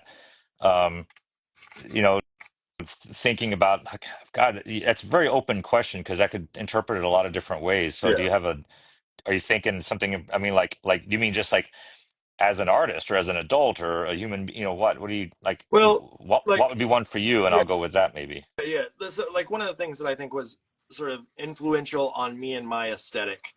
Well, there were obviously people that came into play, but I also think just having a kid made me look at artwork in a different way. And it Okay. doesn't mean everything had to be like kid related or that everything had to be cute or anything of the sort, but just the idea of art becoming um, it's no longer in my mind it became no longer a frivolous thing. It became, oh, I'm using this to put food on the plate or put a roof over someone's head that isn't me. Yeah. And so like my Yeah. vision of what I'm doing took on a deeper meaning than just, ooh, it's fun to draw cool characters. And Yeah. so that like that kind of moment, I think, shifted something in my brain a little bit about sort of the expectation of what art is or why I'm doing it. And not necessarily that it's I need to make a paycheck, but more so like I'm doing this because it's rewarding and I'm doing it for the like in a way my son being involved or being around, there's part of me that goes like, I want to show him that he can do what he loves, and Okay. that he doesn't have to be the like stereotypical like follow the path that's been set ahead of him. And I think art has allowed that, and so that like having a kid made me think about sort of expectations and parenting and all sorts of things in a different way. Yeah, no, I think so. I took art seriously since I was a little kid. I mean, it was, and I mean that in a weird way, like, I mean it in a weird way. So it never occurred to me that I wouldn't be making drawings somehow. I mean, even in sixth or seventh grade, if I saw like the Dungeon Master's Guide, and I'm looking through and seeing these cool drawings of orcs and goblins and wizards, I'm just sitting there thinking, well, at some point I'll be doing this, and it wasn't. I was a little cocky bastard, basically, but at the same time, I it's just what I wanted to do. I mean, it's like no one was going to keep me from doing that, and I knew I didn't know how to do it, but it's just like, okay, I'm going to draw this. And so if there was ever a contest in junior high or something where it was like, oh, you can get your work hung in the public library, it's like, okay. And I not only entered it, but usually I won and I expected to win. So art for me was always going to be something that was in my life, and I was always open to, um, well, as an example, I mean, I remember going to New York City in 1985 for the first time. I was 17. It was a junior uh, program at Parsons for graphic design for high school students. And so I was a junior in high school. I just finished my junior year. And the first thing that the teacher did was take us to MoMA, and he took us right to see a Kurt Schwitter's show, the collage artist from the 30s. Mm-hmm. Um, and it's just cut up pieces of, old German paper. And so he's asking, I was a kid from the Houston area of Texas and didn't know anything about anything, but I knew while this looked stupid to me, here it was at the Museum of Modern Art. Obviously, I don't know anything. I Yeah. think I Yeah. wasn't full of myself, and I sure wasn't going to tell him that it was stupid. But I'm looking at it going, it just looks like cut up paper. And so you kind of go, okay, I need to somehow open up a section of my brain for the next several years where this is going to get filled with understanding why a Joseph Cornell box or a Kurt Schwitter's collage or Yeah. even an Andy Warhol print is something that people Yeah. take seriously. And Why are these considered valuable? yeah, what somebody somewhere thinks that there's something, what is it about them that's making them think that? And that's made me open-minded and um interested in learning things, and it's made me curious. I've always, one thing my parents did is I think they allowed us to be curious about stuff, and that there's going to be questions you just don't know. And sometimes that was might have been, like my father was very big in the church as I was growing up, and then my mom just, I remember when she bought a big encyclopedia set when we were kids, and I think it might have been right either before or after my parents split up, so she didn't have a lot of maybe she got it through her job at Tupperware. In fact, that's probably more likely. But we just had this big encyclopedia kit, which is like at the time Google, sitting on a Yep. bookshelf. Yep. And, I would just go and I think all three of us did. We just go and then my sister came along, my fourth sibling, my third sibling, my little sister. But all of us just grew up with music and art and things around us that we were able to do. And if we wanted to join band, you didn't ask me this. I'm not even sure, but yeah, it just curiosity and being an artist, and it was just nobody ever told me I couldn't do it, I guess. And that's, We're but did it teach me, going back to what you said, having kids definitely was, I had to take it seriously. I was drawing graphic novels for free back in the 90s, and then as soon as my son came along, that's when illustration started. I had to start making money. you said your mom worked at Tupperware, My mom was a Tupperware like lady, yes, and she was one of the best in the door to country. Yeah. door Tupperware sales, No, that's not really the way it worked. It was Tupperware it parties. was close. Yeah. Yeah, she every night, when my older sister, hi Laurie, and my younger brother and I growing up, my mom was at a Tupperware party almost every night, and so we were, back in the 70s, man, we were latchkey kids, Yep. until late at night usually, made our own dinners and beat each other up and laid in bed until we saw the headlights come around the corner in the driveway, and then we all ran around turning off lights and jumping back into bed because it was late. It's amazing to me that my mom, she had to make a living when she, especially as a single mom for a while. And so, yeah, It answered a question I was going to ask you in the sense of like, did you have anybody that was an artist in your family? And obviously, you sort had of, yeah. a Tupperware job, but was she artistic, or was there other people in your family that had a artistic background, or Yeah, were you sort of the both of my dad always was drawing around. My dad had a Walt Disney, the big fat giant Art of Walt Disney book on his coffee table, along with a Norman Rockwell book, along with political cartoon books. And he went to art school at University of Arkansas, expecting, I think, to become a car designer. But back in the 60s, they were teaching abstract art at the yeah, University of Arkansas, and so he got that degree. And it's funny, he's still, we'll still talk about that today. But both of my parents were creative, but neither of them made a living doing art. yeah, And so, my mom was probably, I guess she was an art major too, but she dropped out of University of Arkansas when she was pregnant with my sister. So, yeah, so she was a Tupperware lady, and dad worked mostly in human resources and various companies. And but art, books and things, it wasn't like an Upper East Side sort of like New York City art environment. It was, commercial books and magazines and things, and I think it was the kind of environment where, if I remember my mom bought me a $14 calligraphy set when I was in seventh grade, and that changed my life. It got me into typography and thinking about fonts and letter forms. And we were just at a drugstore and she bought it, and it was just, well, okay, I went home and learned how to do calligraphy. So, um, I I think that's kind of the best, just thinking about how that happened. But yeah, we were always just making stuff. My brother and I made plastic, you know, models of airplanes and things, and yeah. played D&D, and we were all into music and dressing up and new wave and everything else. Yeah, it was a It's creative world, sort of. interesting. Like, I think there's a lot of artists, like even myself, my parents were not artists as a trade, but have artistic skills Yeah, when you look at it, like my mother's very good with sewing and things of that sort. Now, is she someone who goes out there and makes her own patterns and does all sorts of stuff? Not all the yeah, time, but my dad's yeah, a woodworker and he used to paint, and so like he yeah, has this. But both of them were in business, and both of them, like, they had a day job and they had something that was a um, uh, something that was potentially a little bit more stable, but yeah. they understood that, or were willing to give me, and it sounds like it's the same thing with your mother, of willing to give me the leeway to go out and try something that was kind of out of their realm, or something that they, potentially never had the chance to try because of the way they were Oh, raised, opportunities yeah. given when they were younger.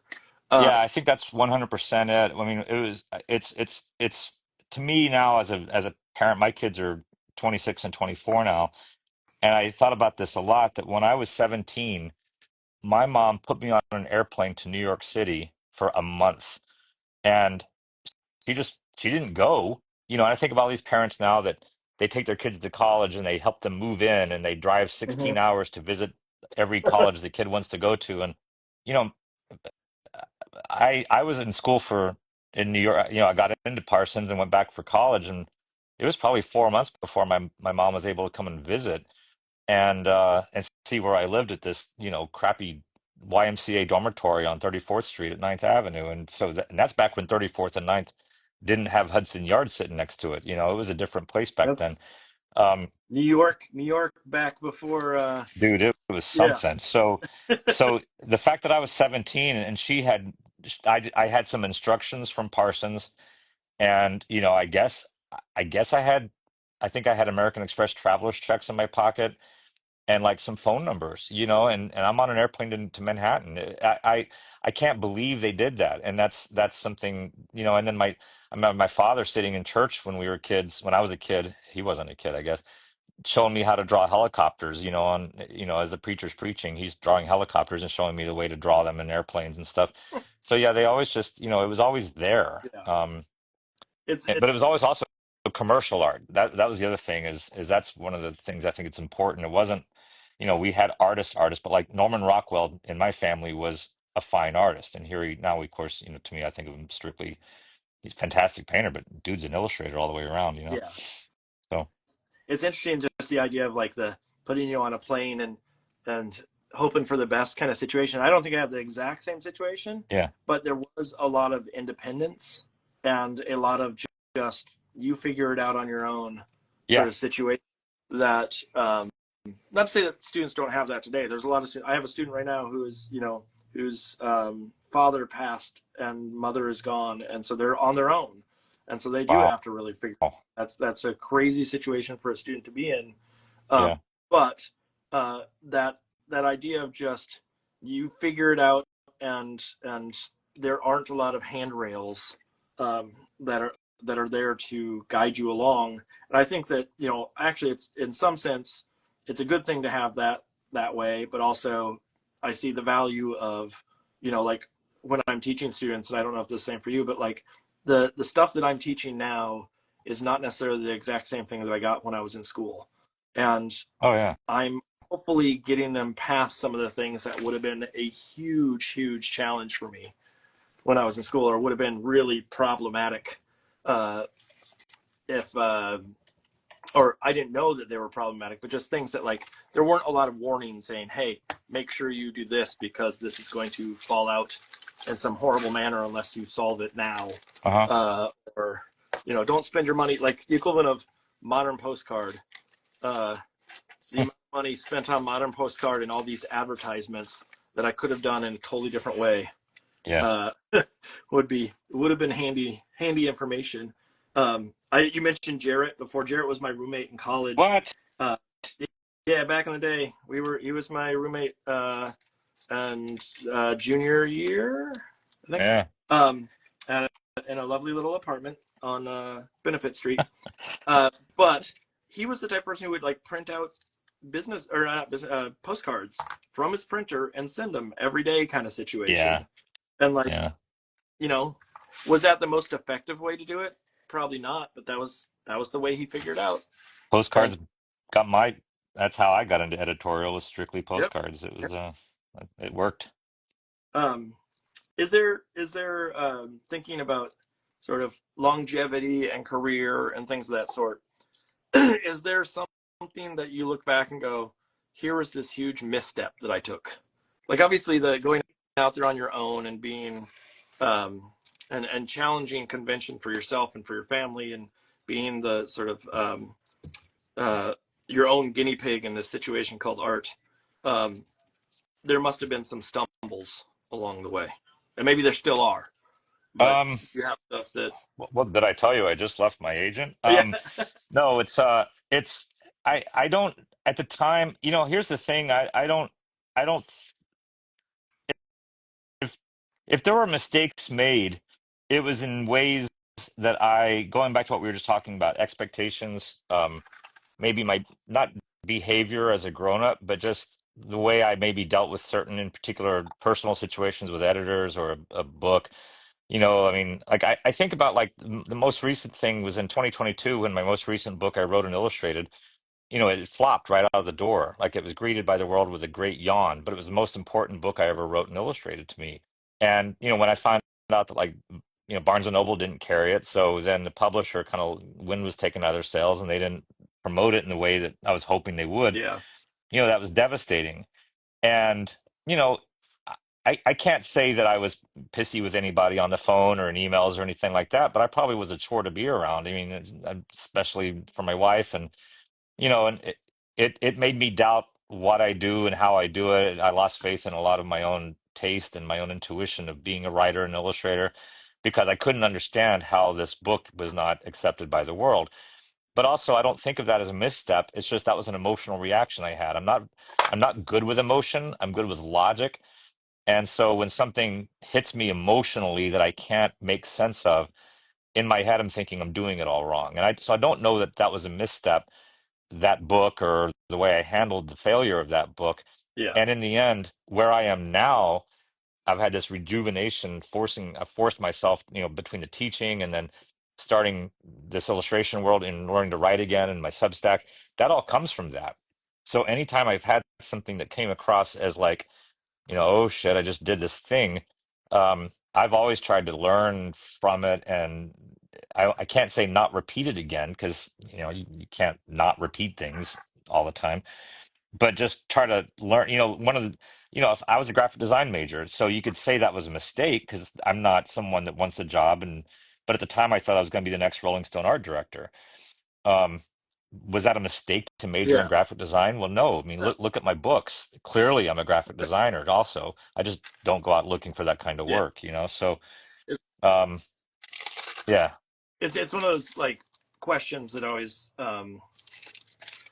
yeah, it's the mistakes, and maybe this is the mindset that I'm in today too. That sort of comes from that same thing. Is those mistakes are the things that sort of I cherish now because Yeah. one, they either make you who you are.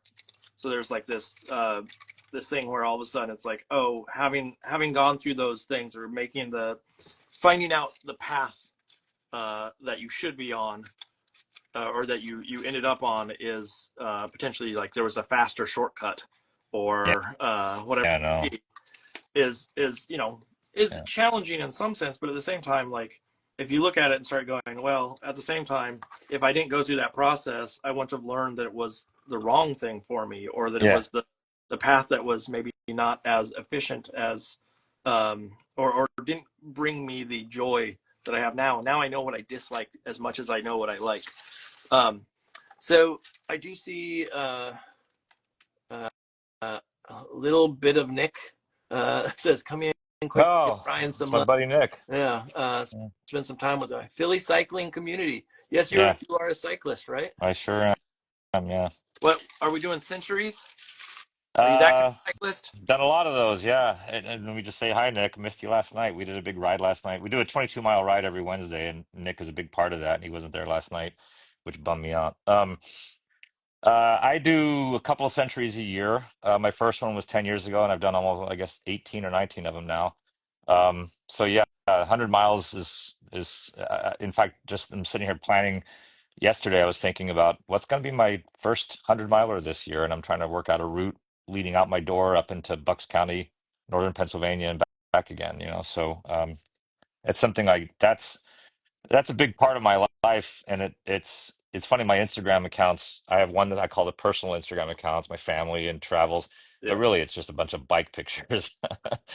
And then it was during the pandemic that a friend of mine who's a designer here in the city, she, I was talking to her. I said, "Well, I don't really get that many followers." And she said, "Brian," she says, "I don't follow you, and I'm one of your biggest fans." She says, "Because I don't care about bike pictures." But like I would have 4 or 5 pictures of some ride, and then like a drawing that I'm making, and then 4 or 5 pictures of some bike, and then a drawing I'm making. So I didn't want to have two accounts, and she talked me into it. And I'm glad I did, of course, because my bike friends, like here's Nick watching tonight, but there's a lot of crossover. I've been doing design work for bike companies lately, designing jerseys and vests, and then stickers for bikes and posters and things.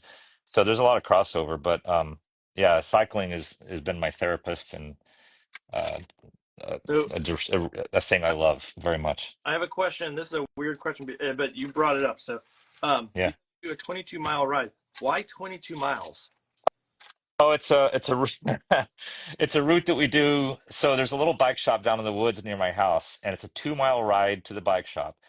And then it's a route that we do every single Wednesday night. And Okay.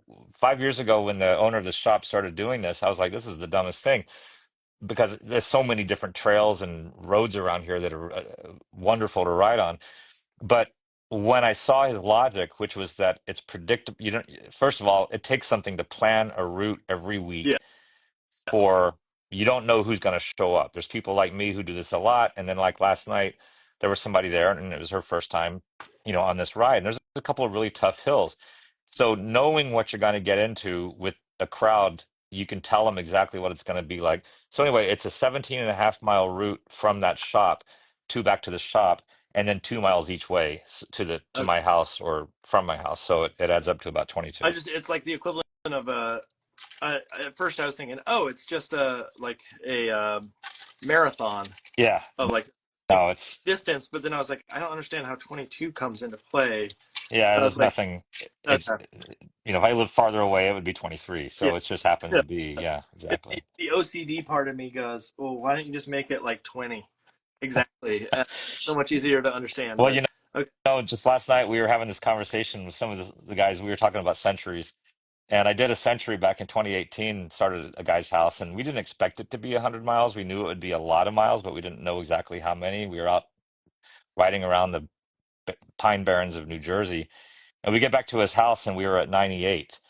And so, speaking of OCD, three of us went to the local Acme grocery store and rode around the parking lot until we hit yeah. 100 and then head back to his house again. It just, you can't have 98 and not get Yeah. 100. It just, there's not a world. The people in the grocery store probably are very confused why there was people Yeah, they may riding. have been. I don't know. It was Yeah. important to us. They can't find a spot. There's all these spots in the parking lot. I Keep going in know. circles. So Um, dumb.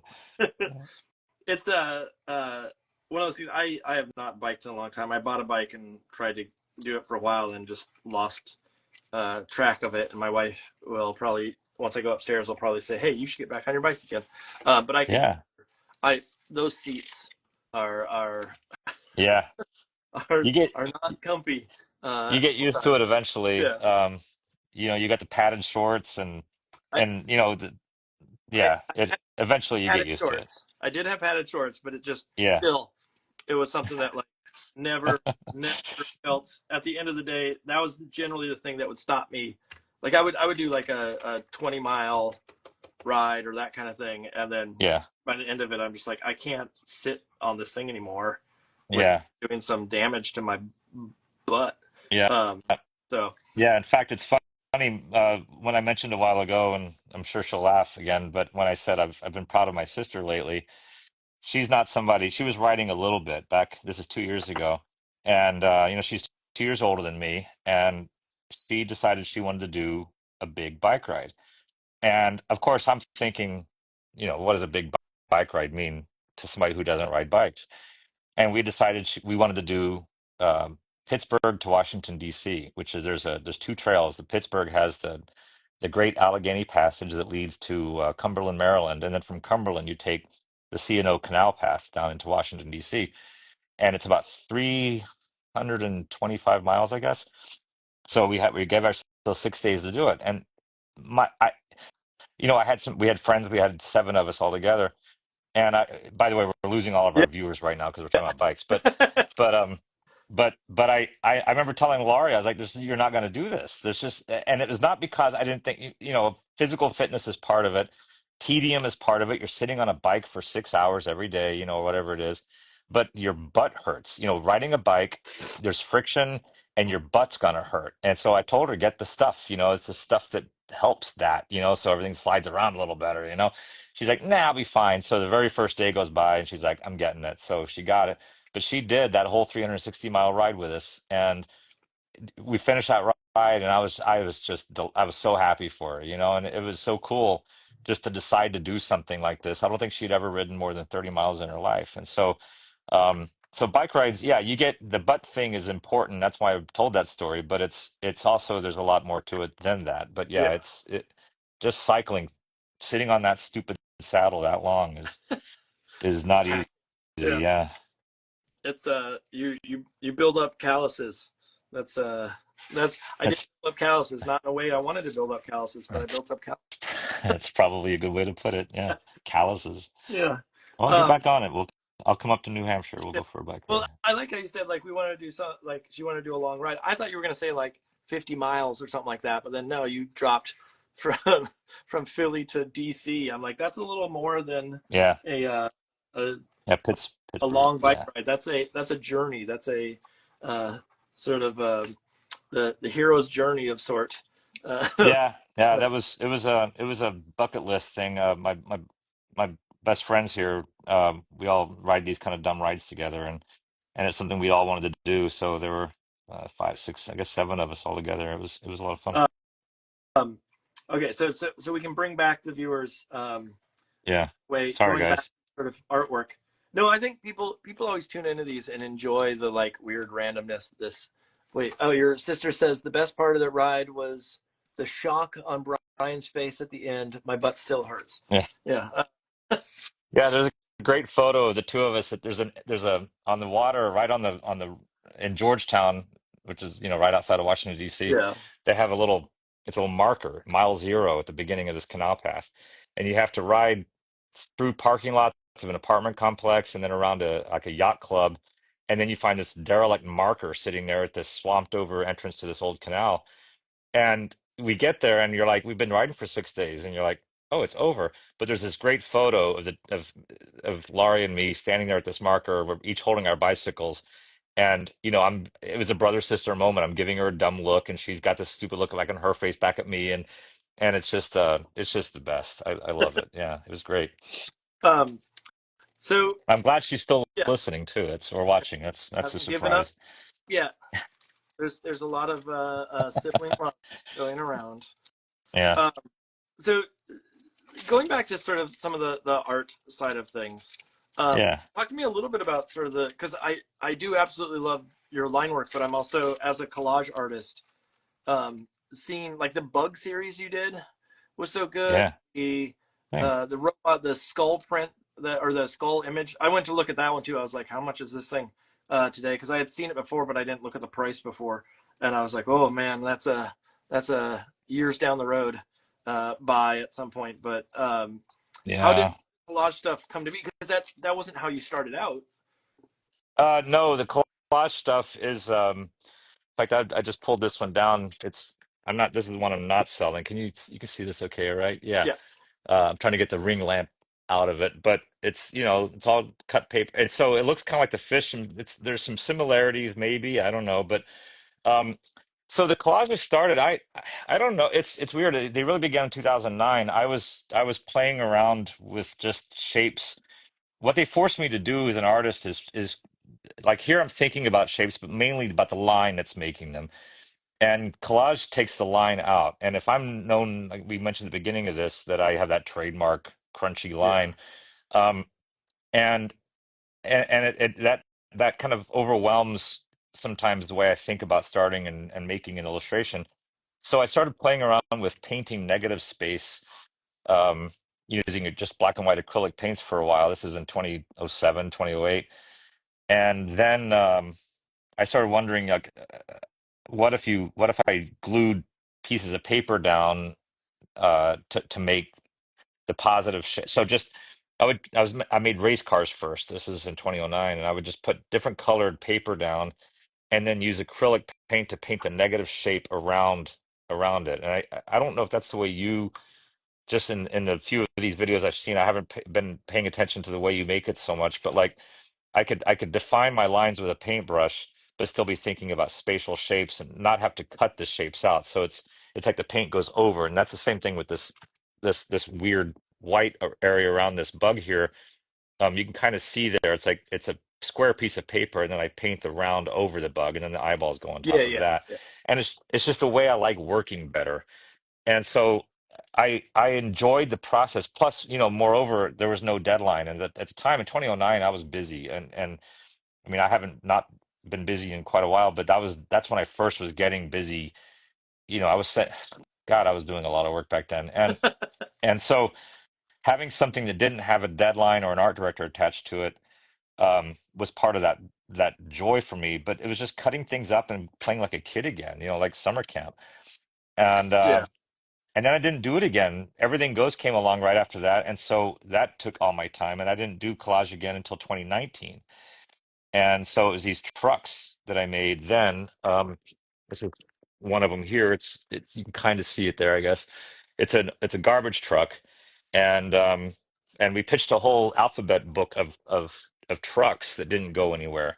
The book never got made. But over the pandemic, I got into doing some woodworking, and it had the same sense for me, kind of something, a way of making shapes and things that weren't my line.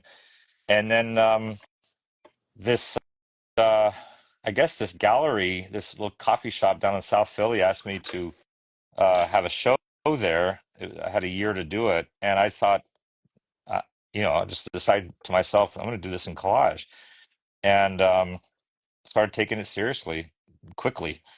Kind of like it's like when they say, can you do, Adobe Yeah. Flash? It's like, yeah, I guess so. So it was a way to force myself to do it. I'd gotten some attention for some of the collages I was doing. There was a magazine in London published an article about the collages, um, and that's when I got the show, and I decided to do it all in collage. And in fact, I'm going to a residency in London next month with this Oh, magazine doing collages. So it's just it's a side of my brain, I guess, that's different from this side, and I like the process of it. I like the results of it. Like that robot is something I've had in my head for a long time. That skull was the same way. It's just like these things that you get in your head, and but really more than like this is fun. But when I'm sitting there covered in paint and glue in my hands, it's so different for me. Especially because at the time all my work was being done in Photoshop and then now Procreate, and that's a different thing. yeah. Um, You the you have to think. I don't do any. I was Sorry, gonna what? say you have to think so differently with as an example. I had students at a high school that I was working with, and they were all like, "Oh, I know what I'm doing." And then when they started doing collage. I'm like, "Well, actually, you probably want to put this piece down first before you." And they're like, "Oh, Yeah, that makes so yeah. much sense." And I'm like, "Yeah."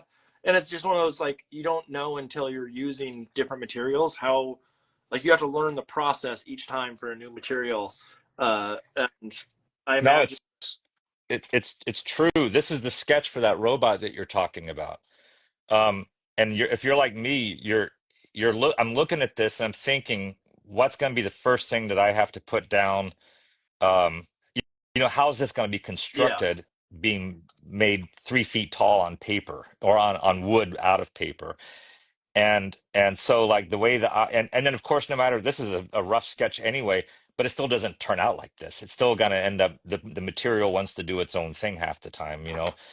And so it's always a surprise. It's like performance art. You just really don't quite know exactly what you're going to get at the end, and you're working with it all the way through that yeah. process.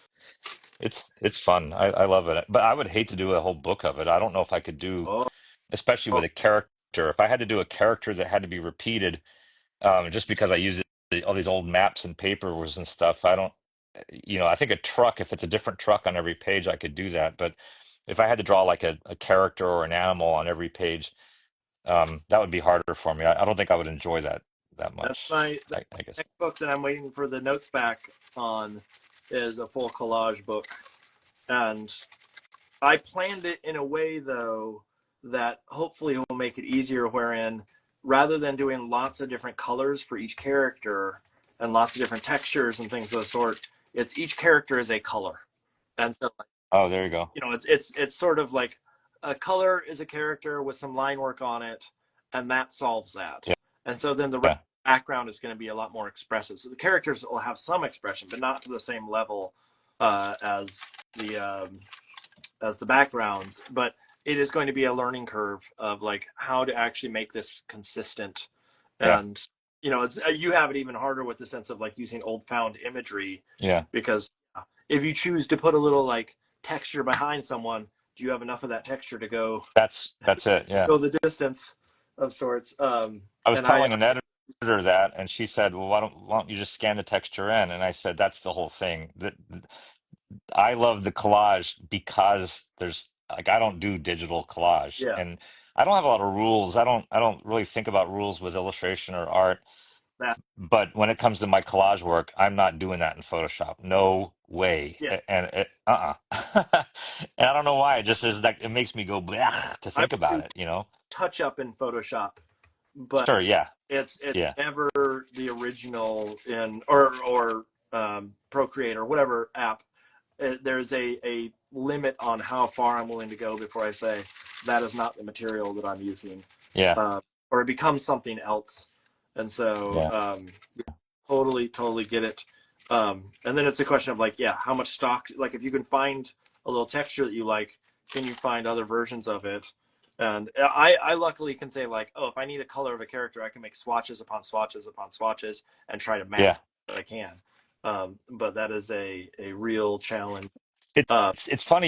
You'd love this. This workshop in London, or maybe you would hate it actually, I'm not sure, but this workshop in London has a constraint involved, and that's the reason I really wanted to do it. The idea is to bring nothing with you.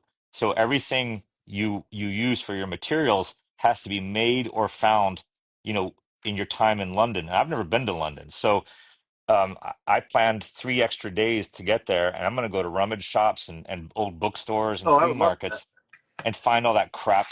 And they even said, don't bring your paint, just we'll find an art supply store and get it here. And I'm thinking, okay, well, that's a little different. That's just, Liquitex is Liquitex. But Yeah. at the same time, maybe I would go to some like little Japanese bookstore there or something and find something different than I would, find at the same kind of store here or something. I don't know yet. So I'm excited about that part of it. Like finding, just junk laying around on the ground. A lot of the stuff I use is, you know, parking tickets that I find on the street or, there's a flower that I made out of a Dunkin' Donuts bag that I got that morning for with a bagel in it, and so uh, every piece of paper I encounter from the moment I land in England, I'm gonna be keeping, and I'm really excited about that aspect of this.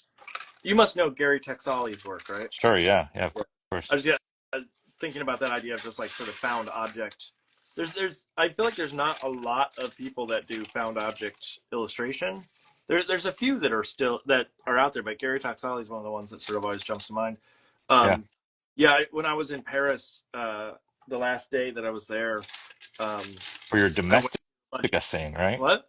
For your domestic Yeah, thing, and yeah. so I had like 3 hours before I had to go to the airport, and so they have this antique section of I forget where it was in Paris, but I went going through the shops and found like all these different things. I was like, oh, how can I turn this into an object or turn it into something that can become, bigger and better later on when I get home? And I found like some old shoe. What do they call those? Shoe. Uh, oh, I can't think of it. The shoe form that they would use Oh to yeah, design yeah, make shoes. The yeah. piece of wood, flexible and but like little kid ones that had like French words on it and like um and I've turned those into little sculptures and things. And so like going to something like that sounds like total fun. The hard part would be just if there is some like, oh, I really need this specific type of glue to make this stick and they don't have it. That would be the thing that would be very hard for me. Um, Yeah. but to me, that's a fun challenge. I think that'd be super exciting to go and like have to discover. And you just have to bring enough money to buy all those weird random things out of nowhere that may cost a fortune because it's antique or it's vintage or the store is Yeah, just there's expensive. I don't use expensive things in my, it's when my father-in-law passed away, I raided the attic for all of his old newspapers and magazines that he had hoarded and collected over the years. I have piles of stuff that my sister has sent me from Arkansas from garage sales and whatnot. Maps that I collected since I was a kid. So if it's expensive, I don't like the idea of cutting it up. And in London, there's just going to be so many old junk shops that I'll happily find everything I want there, I You, think. So you'll uh, find I you'll find things that belong to a king at one point. yeah, Yeah, not the same quality of or what they consider just old hat, but we're it's a very different situation. I have a bunch of one of the things that's been sitting in my studio here that I've been meaning to do something with is I bought a bunch of old photographs from like Yeah, the late 1800s, early 1900s, just cheap. Like I don't know who these people are, but yeah. and it'd be really fun to make a book at some point that is Photographs are tough because that more than anything else, once you've used it, it's gone. yeah, You know, I yeah. mean, But like a piece of text or a half tone from some old picture or something, that's something that's one thing. But when you use that picture of grandma there, standing in front of the Model T, yep. it's like I haven't done it. I've got boxes of old photos that I haven't touched yet because I don't know what. First of all, my collages don't use usually things that you then can see that a face in or something like that. I usually use them more just as material. But I'm so scared to like cut up some photo that later on I wish I hadn't cut up I yet, you think know? these are. I can go grab the idea of these were.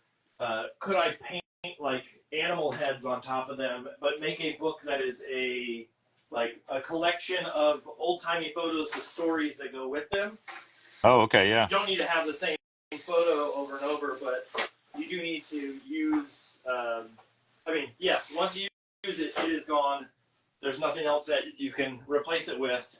Or if someone's in the exact position that you don't want them, it's not like you can easily shift it. But like, let's see, like these old timey, like they're not tintypes. I don't know what these are. I'm gonna stand Uh, up and look at my phone here now. yeah, Oh yeah, that's exactly right. I see what you're saying there. yeah. So it's like, yeah, once these are gone, they're gone. But just this idea of this old style and like not doing much beyond like painting little stories or writing on them, almost a little bit like a Myra Coleman esque Yeah, words yeah. that sort of explain. It makes it bunny head, and then it says this was so and so. They were born in 1853, and they were a snake oil salesman, and There's a there's a Canadian artist I think she's Canadian, Julie Liger Belair, that you ought to look up. She uses collages and then mixes it with her drawings and paintings in a really clever, lovely way. Yeah, check out. Once we're done here, I'll send it to you so you can and yeah, post it. But it's Julie Liger and then Belair, I believe. But she's one of my inspirations for using old photos and mixing them with your handmade stuff, and it's pretty yeah. great. It is a thing where I'm trying to like figure out. I want to use old found objects in the work that I'm making, Yeah, but it's also like the book that I'm working on. There's a sea theme to it, and I still don't know whether I want to hunt this down or not. But to get old navigation charts, like yeah. put in the background or collage and paint on top of, etc. But it's hard to find navigation charts that aren't uh, new or aren't worth thousands upon thousands of dollars. Oh, sure. Yeah, I don't know. You might be surprised. I mean, I would think being close to Boston, you'd be able to, have some sources there that could help you out with that sort of You would thing. think, But but stuff I've done some research trying to find, and I have not found something that makes sense yet. That doesn't mean okay. I'm out there, but I got to do a much deeper dive, or I need to go hit some of the like old antique vintage stores and say like, what's available? Can you find old versions of this for me? And I'm sure they could probably hunt them down better than I could, Yeah. some sort. Um, so tell me, going back a little bit to sort of the making side of things, I want to go back to some of the advice stuff for the folks that are watching. I mean, you You're right. how many, Yeah, let's do that. how many books total have you done? 70 I something? knew it was in the 70s, and then some kid at an elementary school last month told me that she counted 78. I went back just to, you can always rely on an 8-year-old to tell you something true. I went back and counted, and I'm getting 75. So I don't know. She may be counting like the graphic novels that are on my website from the 90s or something like that. But a lot of those, of course, are like Frank Einstein was 6 books, Roscoe Riley was 7 books. So that's the way I count them. But yeah, I've written 20, and I've illustrated, which includes those 20. I've illustrated, I believe, 75 books for children. Okay, so I wanna ask a question. This is sort of a pointed question, Oh and this boy. is folks that are interested in hitting this career and who are sort of questioning themselves. Okay. Like you and me. Yeah, yeah, yeah. Do you feel like you have been successful as an artist, or Wow. It's like funny. do you feel like you're still, trying to figure it out? How do you feel about that sort of like So moment? the answer is both of those things are true. I'm successful in obviously a lot of metrics that I cannot deny. And I'd be an idiot to say I'm not. You know, what we do, you and I, there's a lot of people that would like to get a chance to spend all day in here making stuff. Yes. Yep. You know, and then somebody says, "Oh, I'm going to give him, $20,000 to make that or whatever it is." Um, that's a dream, man. I mean, I'm happy. I've been doing it. You know, I quit my last real job in 1995, so it's been a while. Um, at the same time, there are places where, by your own metrics, you start looking at, well, how many starred reviews have I had? And what that means is somebody out there thinks that what you're doing is worth that star. And also, what it means is that somebody's reading that book that may not have read it before. So, um, are you reaching the audience that you're wanting to reach with that book? So, when My Hero came out, the book that was the most important to me to write and draw, and had, I think, 2,000 copies sold, that I know of. I quit counting at that point, Yeah. because it was just too depressing. That devastated me. But yeah, I got paid pretty well for that advance. I got to do the book I wanted to do, and I will always have those copies sitting here on my shelf. And then when I'm visiting these schools and these kids come up and they go, Abigail really is my hero, and they totally get it. That reminds me that, yes, okay, this meant something to a lot of people, and 2000's not nothing. But you do have metrics and little bars that you want to reach by the time you've been doing this a while. How many Caldicots do I have? None. How many am I ever going to have? Probably none. And I have to be okay with that, because I'm getting to do what I want to do every day. And so it is a pointed question, but it's one I think it's worth, because what success is, you don't start off, like I thought it was inevitable that at 57 I'd be invited to Bologna every year, and I'd be getting those phone calls on that Sunday night in February, and et cetera. And does that mean I'm unsuccessful? No, No. of course Yeah. not. But at times it has led to me waking up in anxiety attacks, wondering, what am I supposed to be really doing, and what do I want to do next, and that sort of thing. So I'll be honest about it. It's frustrated me at times, the way the business works, and all that. But it's the people I love in my life have reminded me that, you know, I work my ass off for this, and I get to do what I want. And I know that when I come up with a crazy story, like, little bug books that I've been drawing and writing lately, I will probably find a publisher for them. I'm in a good spot that, I've got a reputation, and I've got Yeah. a You have resume, a and record. I know that I have a record. I'm not, so when I walk away from, what people say is he's the best agent in the business, and you go, well, I'm leaving. I have to know that you cross your fingers and you hope you have a reputation, and that the people will be out there that will come and say, I'd like to represent you. And, there obviously was some faith in that, 2 weeks ago. So yeah, there's not a world where I would say, no, I'm not successful because I'm not Mo Willems. And, screw that. I'm, I'm happily successful, Is but my point being that there are always metrics that you want to reach at yeah. some point. Is there? Well, let me put it this way, and this is, and I absolutely perfect sort of sentiment of sort of that expression of, you know, Yeah. success, and how we or the pressures that are put on of comparing yourself to other people, and that goes along with that. Yeah. But Yeah. one of the questions I want to ask that's sort of semi-related, that I ask my students quite often, and it's interesting to hear their answers, and I think I've sort of come up with an answer for my version of it. But what actually is success for you? Like, Yeah. what is there some, like, obviously a Caldecott, that kind of stuff. Clearly, that's a huge marker in someone's career to say, I have made it. Yeah. But there's other things that are out there, and like, as someone who does funny books, or generally considered funny books, there's not a lot of awards for funny stuff. There's a lot of awards for beautiful, but not necessarily funny. And so, like, That's true. the of what the value of that is potentially different than just saying, well, is that going to win a Caldecott? Maybe it never will, but maybe it'll win the funniest book of the year kind of situation. Um, and so I'm wondering, like, are there things in your life that, on working on all these books, you go, oh, this is the thing that would mean I've made it, or that success has happened in a Hmm. sort of value aspect for you beyond just I've made a lot of books and I'm able to make a career out of it. Um,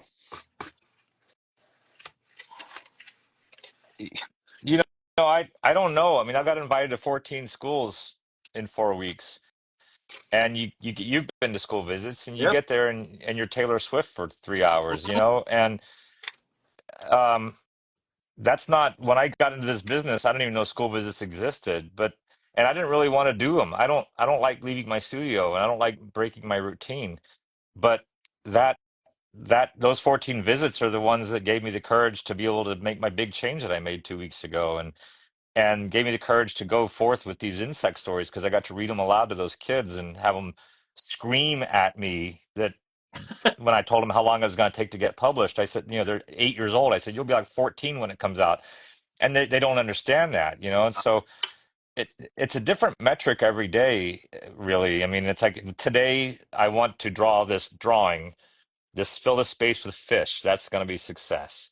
The fact that you're interviewing me here on this not quite a podcast, is a live feed, and Laurie and Nick and my wife and my friends are watching. I mean, that's success. That's true. It is. Um, I don't. I By what happened 2 or 3 years ago with My Hero, I learned that those external things. I'm not like. I mean, this year it's so funny.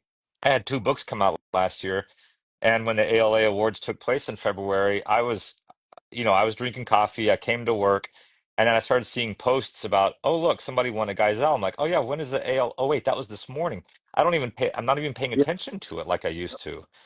Um, it's changing the metrics. And to go back to the bikes real quick, one of the reasons I got into bikes is to deal with this whole issue because whether it's my kids and whatever anxieties and depressions that they were facing as they were young teenagers and then getting into adolescence and adulthood, or my career, not either of those two things are things that I have total control over. I can't decide I'm going to win an award or have a bestseller or whatever. And to deal with the frustration that I felt at times with both of those things, being a parent and being an illustrator artist, when you're on a bicycle and it starts raining and you got a hill to climb, that's on you. That's not on the guy next to you. That's not on somebody else. That's not on the bicycle company that built your bike. It's just on me. And I needed to have that to where I had little victories that were only mine. I could come home from a weekend out in the woods and be a better, artist, a better husband, a better father.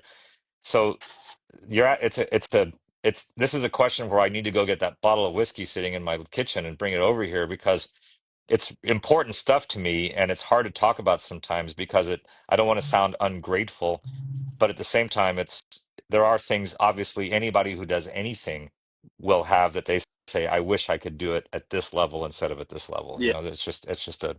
It's not saying anything by saying that. You're ambitious, and in the end it all goes back to, the whole point of awards is so people will read the work. That's what I want. I want people to buy my books, and I want to be able to travel, and I want to do the things I want to do that people reading my books brings me. And that's all we want, isn't it? So I don't think that's unfair to think that way. No, no, totally not. I mean, my, I'm telling myself that. I know you're not. You part of the same place I am with that stuff. well, I think awards are the only thing that matter. Uh, Yeah, I know, right? you don't get one, then I'm going to judge. No, I've come to the sort of summation that I don't think I will ever be a big award winner. Like the ALAs, I don't pay attention to them. I have friends who are like, "Oh, it's this morning, and we got to tune in," and I kind of just like, well, someone else is going to win it, so and I like, or someone's going to be nominated, and it's not going to be any of my books, and that's fine.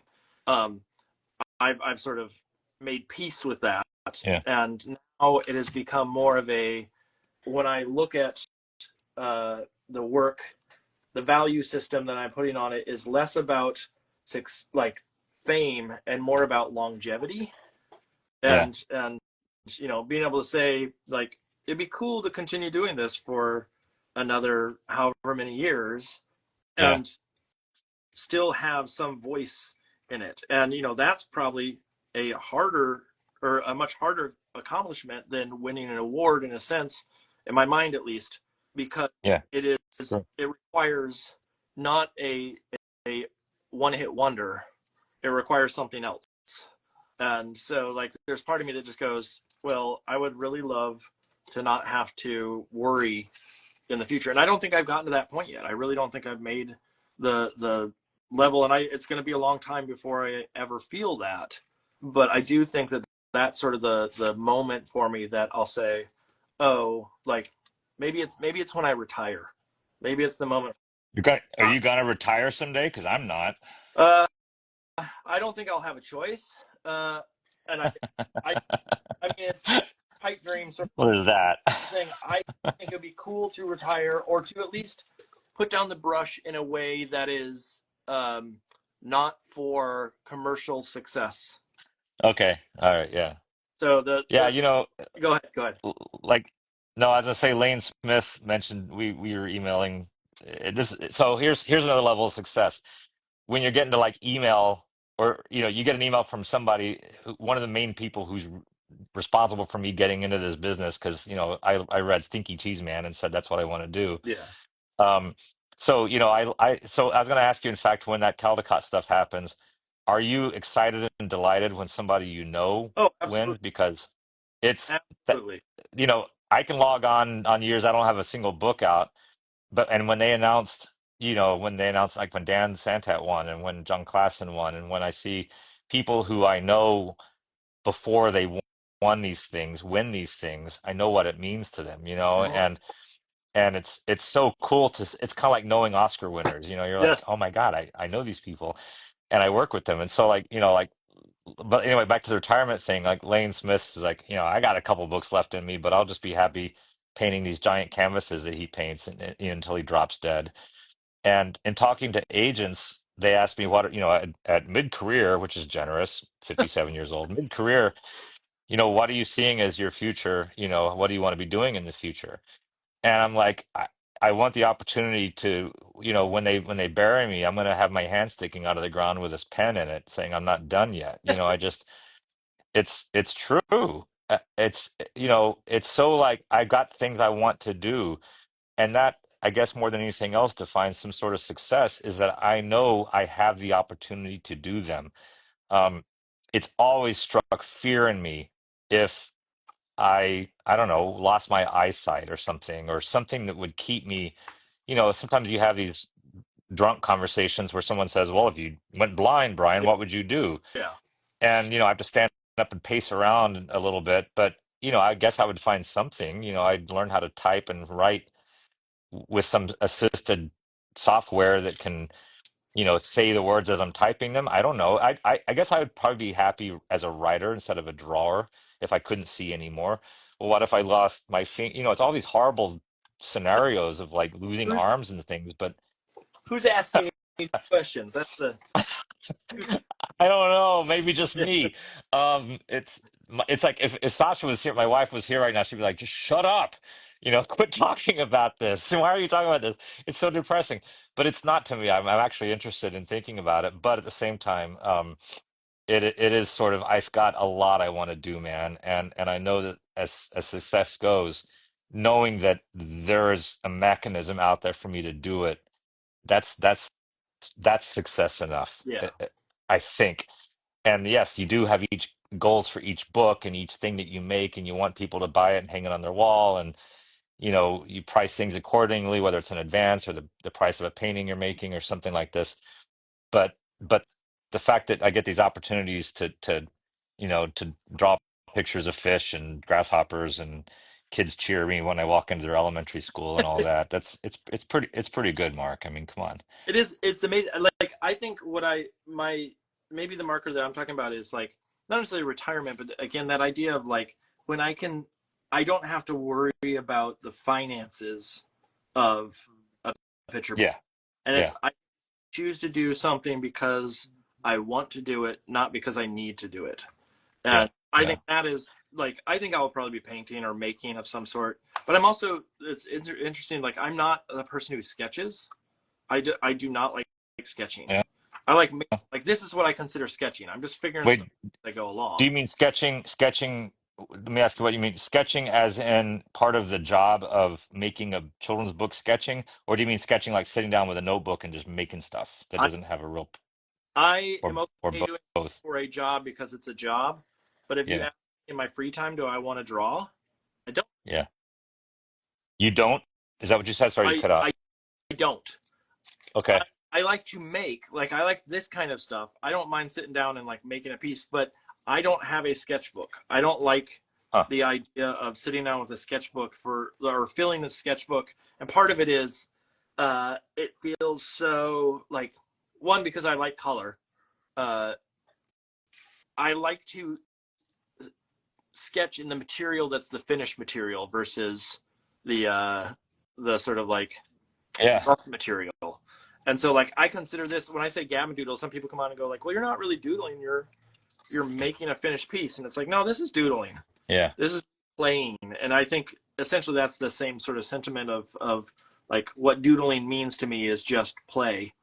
And so um I will probably be making stuff, but I don't think I'll be sketching in the future. And it may be something totally different. Like I've actually my wife and I were watching the Next Great Portrait Artist from Sky Art. That's the BBC Oh, thing. okay. And I started thinking, like, at some point, like, watching it, there are very, very talented artists on it. And then there's some where I'm kind of like, huh, I think I could do a better job than that. I think. Yeah. And then Yeah. all of a sudden I'm like, why don't I do portraiture? Why don't I, like, actually paint, like, sit down and paint a model ever?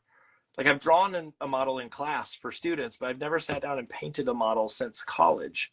And I'm Yeah. like, oh, that'd be kind of fun to get back into. And like, those are the kind of things I'd probably do when I retire, and so of Okay. some sort. Um, but it's not as pure or not as clean as like.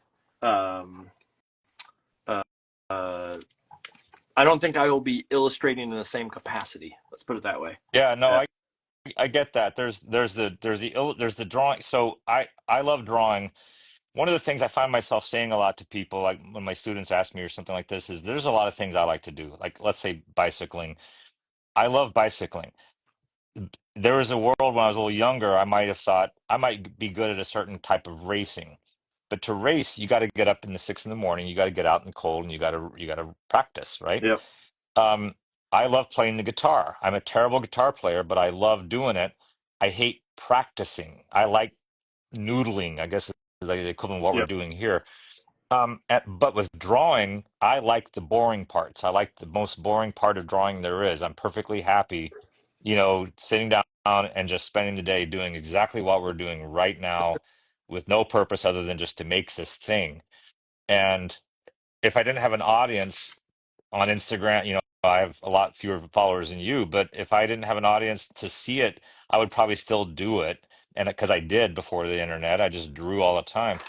Um, so yeah, I'm always going to be just drawing. You're right, though. I think it comes into, am I going to be drawing? Am I going to be taking manuscripts that, I've 75 books is a lot, and to be honest, there were a few there that I've probably forgotten about that, you know, yeah. presented an income when I needed that income. And my kids are older. I'm able to do that a little bit less now, but I'm kind of also, now we want to travel and we want to do things, and so you're still taking projects, but. Yeah, I don't know. That's an interesting question. I used to not draw. In fact, I'm curious when you were in college, so without the drawing part, were you doing this kind of like collage and such in at RISD or No, did like were you drawing? Is that what you I got you into? I had a sketchbook. I would do a sketch. Yeah. That was like pretty standard practice. Yeah, a sketchbook. Okay. But the type of sketchbook, not a I had multiple sketchbooks. And I filled one. I actually filled one sketchbook Yeah. totally to the end, which was like unheard of for me. Yeah. But the type of thing that I thoroughly uh, enjoyed at the time was basically painting. I didn't start collage until 2 years ago, Okay, yeah, that's what and I was thinking. so that the idea of like drawing at the time was just drawing lots of little things and notes. It's like the stuff you'd write on when you're in math class and you draw on the edge of the, Yeah. the paper. That was the kind of stuff that I was making, and there was nothing Yeah. wrong with it. I just have since realized I don't like having this bound tome of a sketchbook, Yeah. and I like if I want to play with something, I'd rather play with like a paintbrush than a pencil. Okay. And what I consider sketching, or what I think is the like exciting part for me, is the risk of going and not actually knowing what the end result is going to be, but you're Yeah. end result materials, if that Sure. makes sense. No, it does. Totally. I mean, that's goes back to the, that's exactly what I discovered with my own collages was that exact thing. With drawing, I know what I'm going to get usually, but collage, Yeah, it's up it's in the air, it man. is a total crapshoot, and I even I've said on here in various iterations in different ways, but I love the risk. I love the challenge of not having a undo button, Yeah. and even a pencil with an eraser to me is almost like having an undo button. Yeah, that's Uh, goes in the teaching. I'm always telling my students, they get these little cute mechanical pencils, and they're so careful with their sketches and their little lines, and I want to go over there and dip some big brush in a bottle of ink and go, no, use this instead, yeah. and just to have, they're so dainty, and of course, it's the way they draw. They're gonna, I was the same way. I had a teacher my freshman year of college erase everything that I did and made me start again and gave me a big piece of like a not even a drawing chalk, but like a chunk of charcoal and said, now draw it, and you got 10 seconds. Mhm. And he was trying to get me out of that cartoony style I was doing when I was in high school and early college and draw the thing, look at the thing. And it was like it was, we had models, we had shapes, it's freshman drawing, and draw the shadows around the thing, draw the shapes. And so I'm never going to do what he did, which was destroy, a thing. But I also appreciated the fact that I learned that lesson from him, that, about drawing. But so, I definitely love the little bound tome, but my sketchbooks often are things like lists, Yeah. shopping lists, and uh, like notes to myself, like here's a whole page of camera lenses that I'm working with, and stuff like that. So sketchbook to me can be a lot of different things, but this one's the one I carry around, so it's just whatever's in my brain. It's like a notes app on my iPhone. Uh, but yeah, that's fascinating. I used to not draw, like when I was in Italy 10 years ago with my brother and our two sons, and I remember telling my brother there, I don't draw things around me. I don't draw from life, da da da da. Da. And something's changed where now I do. When I travel, I love to sit and draw the buildings and the scenes and the shapes, because it makes me see, like my wife and I were in Provence for 5 weeks last summer, and drawing the buildings there, I can see the construction and how they look and the trees around them differently than just taking a picture, for Yeah. example. So yeah, I drawings become important to me again. Looking at someone like Mike Lowry, who does the Oh, like 100%. travel This stuff. is because of it's his fault, by the way. That's the reason this started for me again. Oh yeah, I was gonna say I would not go out and draw architecture or things like that or scenes, but now I'm like, okay, maybe because I always had this perception I need to do it in a style that is representative of exactly what's there in front of me. Yeah, And watching him do a scene, and it's like clearly his style and his aesthetic, and it's still a observational drawing, yeah, to me is really fun, and I need to get to that point. And so at some point I probably will jump back into some sort of like resurgence in sketching and things of the sort. But like even that sketchbook that I filled when I was in college, a lot of pages had just stuff stuffed in it. It was yeah, random paper. And so part of the challenge for me is I don't particularly like the idea um of or I don't like the threat of having to put something on every the page. Yeah. threat. That's fun. I love it. All Yeah, right. maybe it's a strong word, but uh, No, I get it though. It's intimidating. It's one of the things when students ask is like just get cheap a cheap sketchbook, yeah. get just something that you're not going to be precious about, you know, and like I show them tracing paper and they're like, "Oh my God, it's terrible." I'm like, "Yes, it's exactly perfect for this what you're needing to do with it though, you know, it's because it's junk." Newsprint, you know, same way. It's just So yeah, I'm teaching a class this next semester that's called Breakout, and okay. another teacher, the coordinator of the program, designed it not knowing who was going to teach it, and then ended up that I'm teaching it, and it's actually what I love to do, which is sort of like forcing people out of their habits and rethinking like voice or style, and you know what you're doing and what does it say and that kind of stuff. Yeah, And you know, this class really is to like, you know, you feel like you're stuck. Okay, let's get you unstuck. And there is part of me that wants to do assignments wherein I'm going to tailor it to the students as best I can, but wants to do assignments where like you have to draw with your left hand. You have to make like just yeah, challenge, and maybe that's too easy of a setup. But I like the idea of a collaborative piece wherein they know ahead of time that I'm going to draw on top of their piece, or I'm going to make yeah. like drop ink on it, and they have to respond to it in some way. But I have to It's make really cool. they know it ahead of time. I can't just drop that on them and go, "Hey, let me see your piece," and then all of a sudden splash and done. Yeah, Um, yeah, but that idea of like thinking about how those students have to adapt and learn to accept uh, irregularity yeah, in some sense, I think is really, really important to me for them to get out of a funk where they're just trying to imitate their heroes or you know whoever it may be. Um, but I have to figure out all those challenges and the things that are going to provoke them in an interesting way.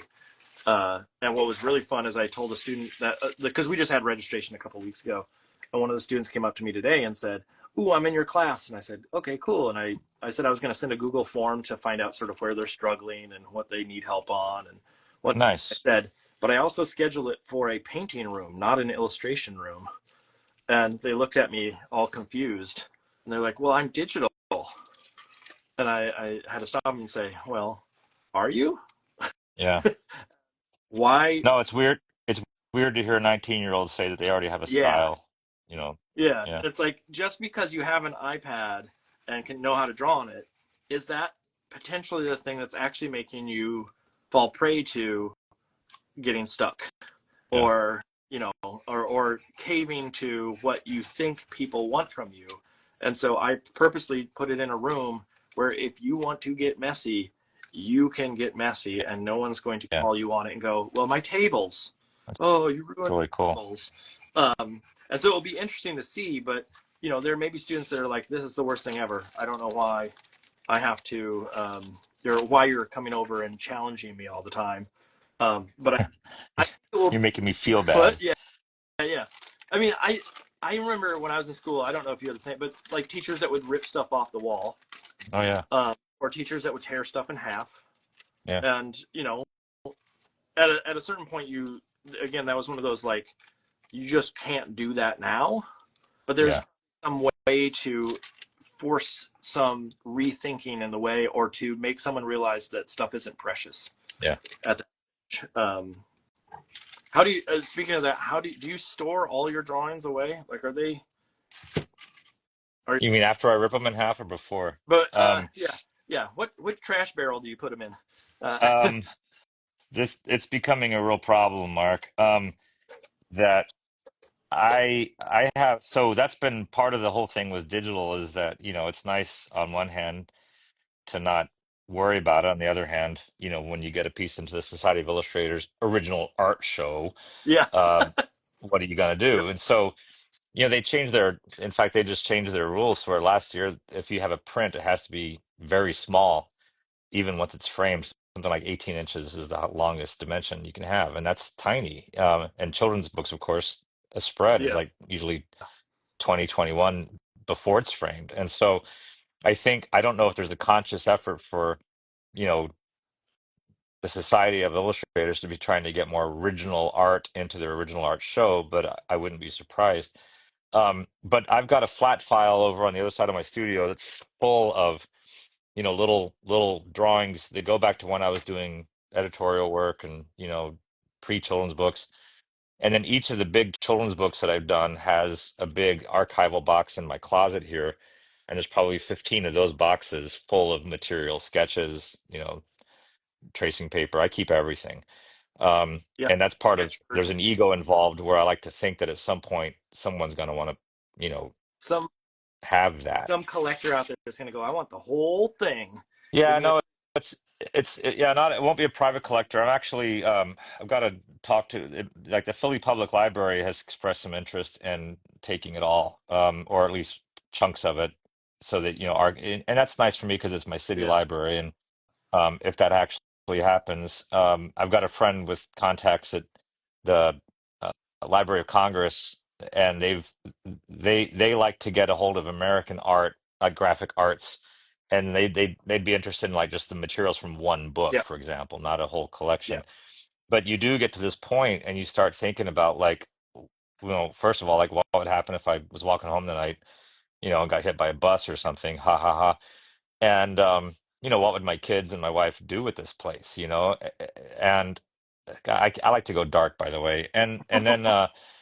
But even if I'm at like 80, I mean, like at some point I got to figure this stuff out, and but I think you're asking a much more simple question of storage, and it's one that I've asked, David Wiesner, for instance, and David Wiesner has a very professional service that boxes his stuff up and keeps it archived and organized. Of course, that makes total sense.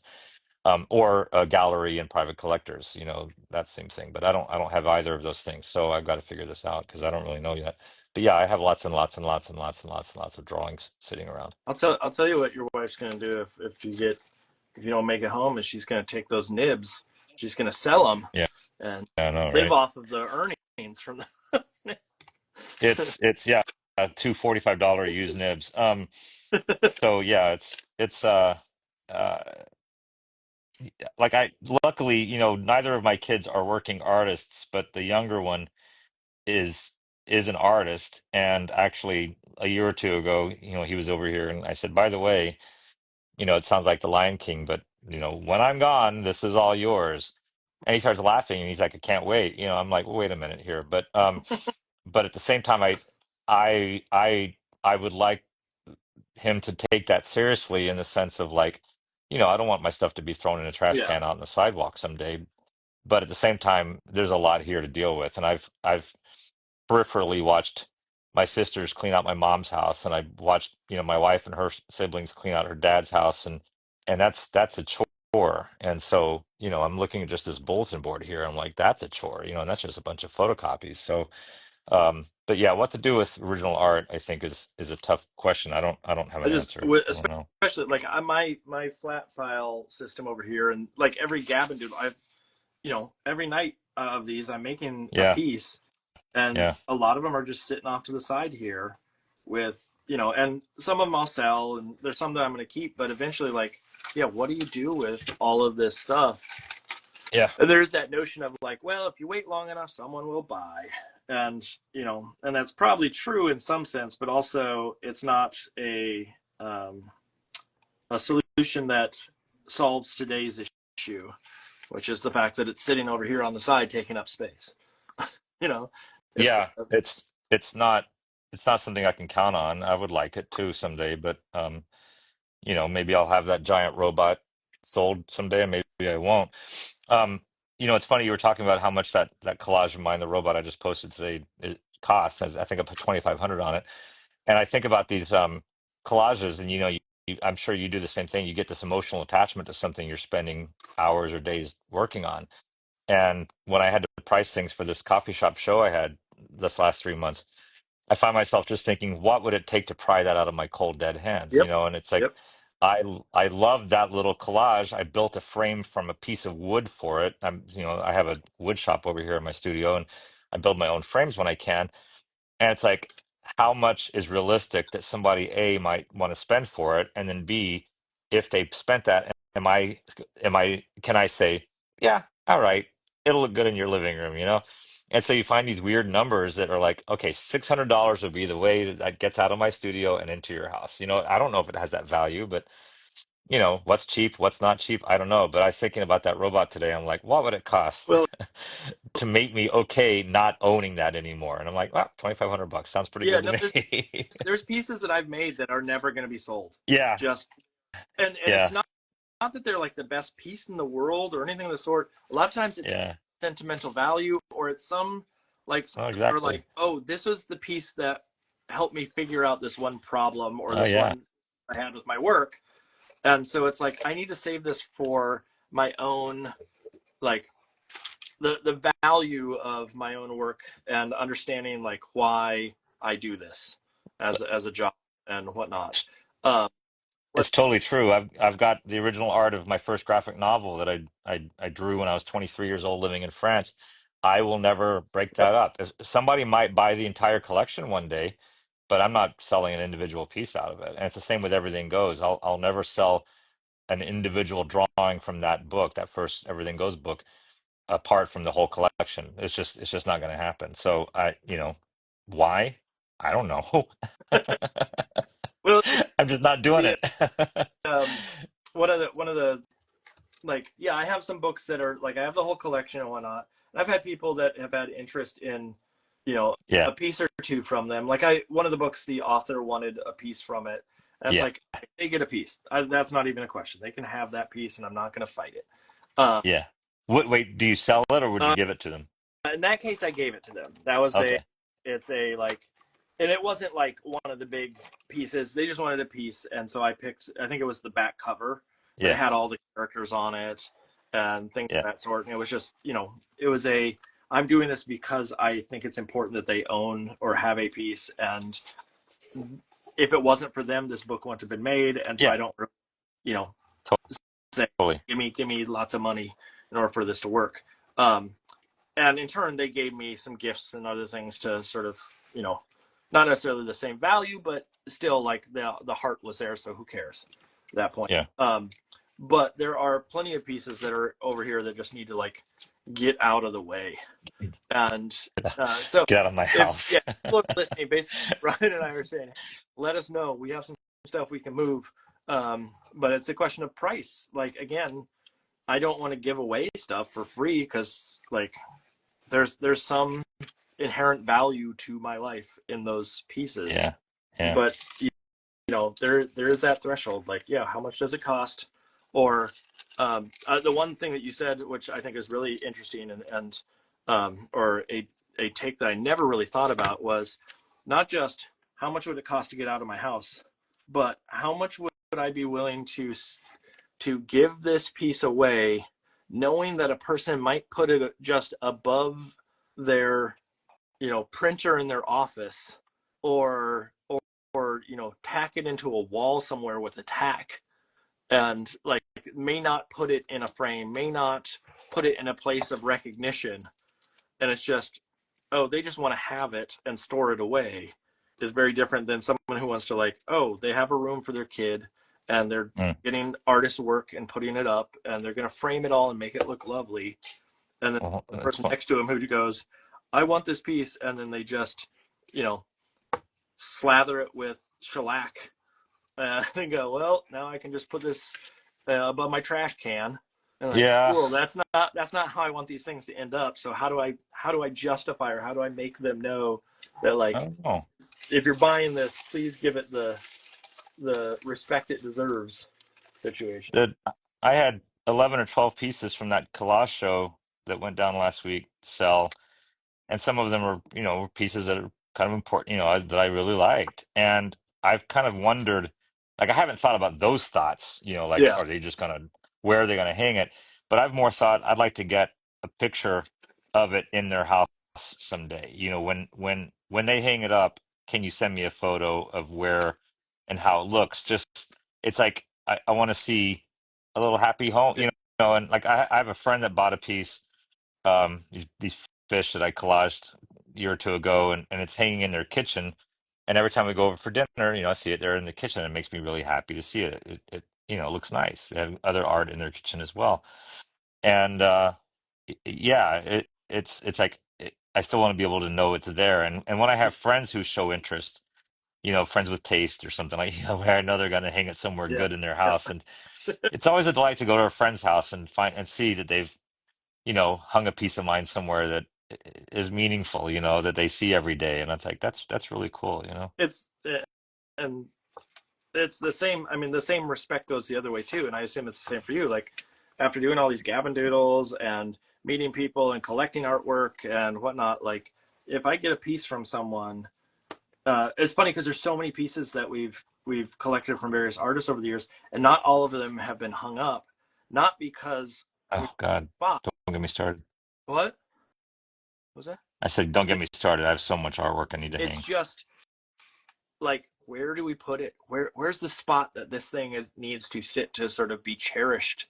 And Yeah, so they're framed, a lot of them are like framed or put in locations where it's ready to be framed and given the sort of value that it deserves, but we just haven't gotten around to doing it purely because it's either like a lot of work or it's a location that we need to touch up a little bit before it sits somewhere. yeah, um, yeah. There's that.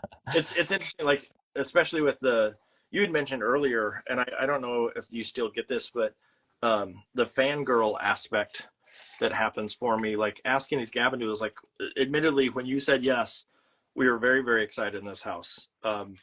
And it is one of those, I mean, we didn't fangirl, we weren't like running around screaming and like writing your last name behind our first name.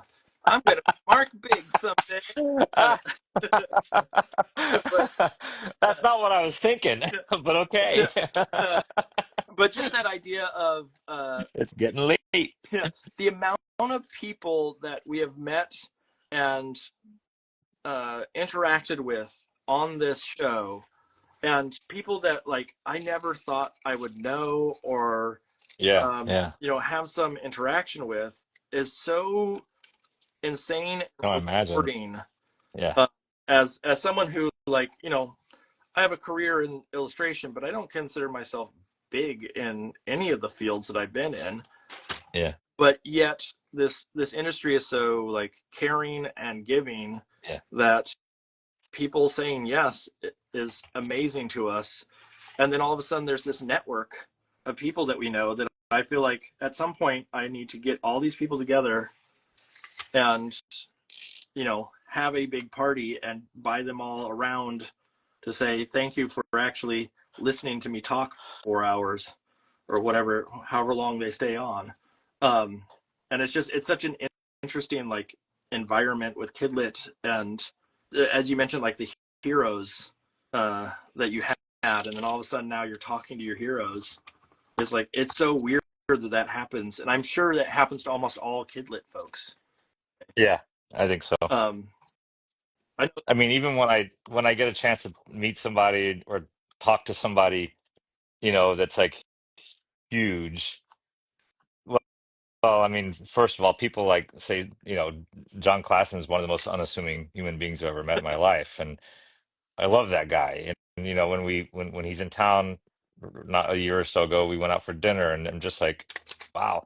But everybody has a Tom Younger in their life, or a Sendak that they met, or somebody who is, a godlike figure in our industry. And so, I think that we all, it goes back and goes back and goes back. And so, yeah, you're right. I love sitting at the Princeton Children's Book Fair, and right across from me was 2 years ago was Doug Salati, who had just won for Hot Dog, and yeah, that's my favorite picture book. God, probably the last decade or so.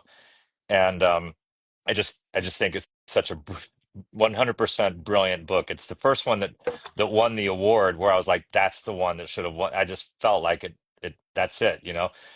And so, just sitting there, I'm like, and he's over here waving at me, and we're waving at each other, and I'm like, it's just, I love fanboying or fangirling, or however you want to put it, with these people. It's just, it's a delight.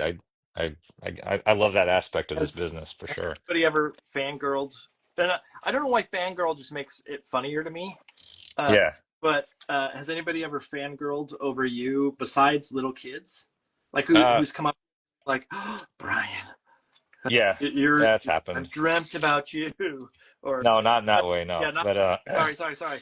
Uh, no, it's somebody came, in fact, to the Princeton Fair this last fall, and had a picture book that she had bought with me in mind at some used bookstore, knowing she was going to try to find me at some book fair.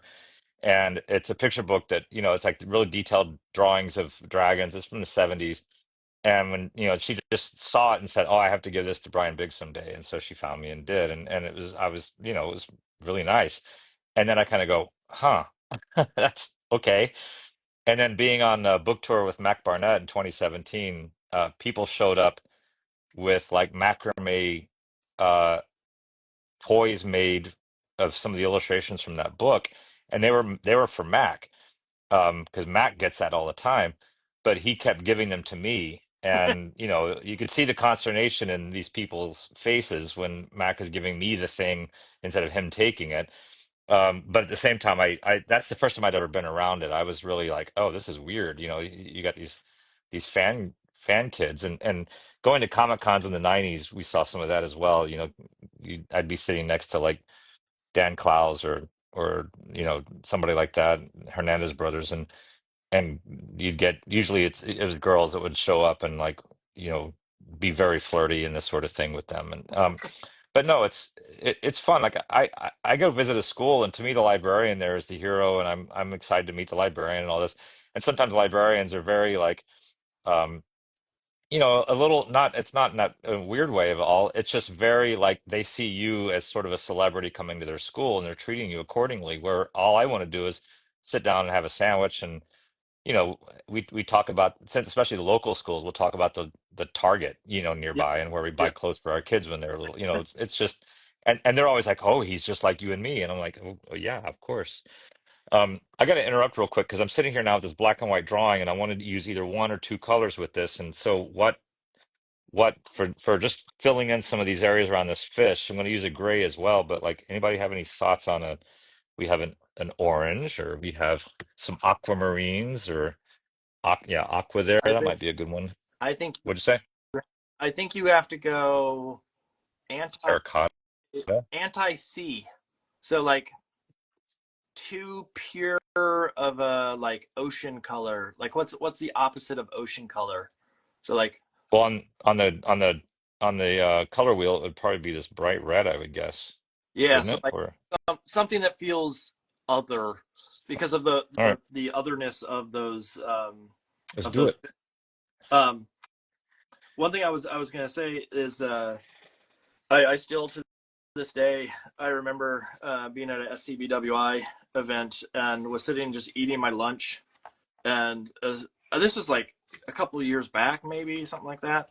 Yeah, And I started doing Gavin Doodle at that point, but some lady, you weren't famous yet. yeah, I wasn't really famous yet, nor am I. But some lady walked up and she goes, "Oh, oh, oh," and she goes, "Are you Mark Hoffman?" I'm like, "Yeah," and it had on my name. Yeah. Like, "Yeah, you just read my name, whatever." And like, oh, Little oh, did you know. sat down, and I was talking to her, and then at the same conference, Kelly Light was there. Yeah, Kelly Light and I had been talking, and Kelly Light came over and sat down, and to watch this lady's expression when she looked at me and then looked at Kelly Light and then looked at me and then looked at Kelly Light, and then I forget who else came and sat down at the table, but someone else who was a known entity came and sat at the table. uh, yeah, it was funny to watch this reaction. And like Kelly and I the night before were just having this conversation about like life and things, like nothing that was like you know the like, hey, you're amazing, this is amazing, yeah, kind of conversation. And the lady now I'm friends with on Facebook, and she's lovely, and I've had conversations with her about her work, and like she's agented and all this stuff. But it was just so funny that like moment that happened. yeah, uh and like the reality is similar to what you're saying. Is like I I just like live a few towns over kind of situation. yeah. And yeah, I got to go to the grocery store on my way home. And like, I know. That's yeah, isn't it? It's funny. Yeah, no, it's true. So yeah, I have a couple funny ones there, little anecdotes, if you want to I hear them. do, Um, I do. I was at the so two thing. I was at the these are both bike stories, in fact, that carry over. I had a table set up at the Philly Bike Expo a couple weeks back, which is we're bike manufacturers and tires and wheels and all this stuff. And because I do a lot of bike prints and bike art, I had a table set up there. And a woman walks by at one point and sees my banner with my name and my cat logo on it. And she stops and she looks at me and she goes, Brian Biggs. And I said, hi. And she goes, you're that Brian Biggs? And I'm like, I don't know. I don't know what Brian Biggs that is. And she's like, you're the children's book guy. And I'm like, oh yeah, that's me. And she's like, what are you doing here? She didn't want to have this conversation. I was like, well, I'm local and I do Yeah. bike art too. And so for her, it was funny because like she's somebody that she reads my books to her little kids, and there was that name and she was so stunned. It was so funny. Her reaction was so like this does she couldn't Process. process Yeah. that. Yeah, it was the funniest thing. And then of course every time she walks by, she'd do this kind of funny little wave and go, hi, hi, hi. And then at a bike race I was at a year ago, out near north of Scranton, Pennsylvania, up in the mountains. Um, my buddy Chris and I, Chris is one of the guys that I did that Pittsburgh ride with, and we were at this bar the night before the race. We were volunteering for the race, and so we were there just to help out. But we were at a bar the night before watching baseball game and drinking a few beers. And there's this, and so he's a chemical engineer, and he's chatting with some guy sitting at the bar, a stranger, and they're just chatting about engineering. And then the guy says, "So what does your friend do?" And Chris says, "Oh," and he says this kind of semi-sarcastically, probably more than semi. He goes, "Oh, this is Brian Biggs. He's a famous children's book illustrator."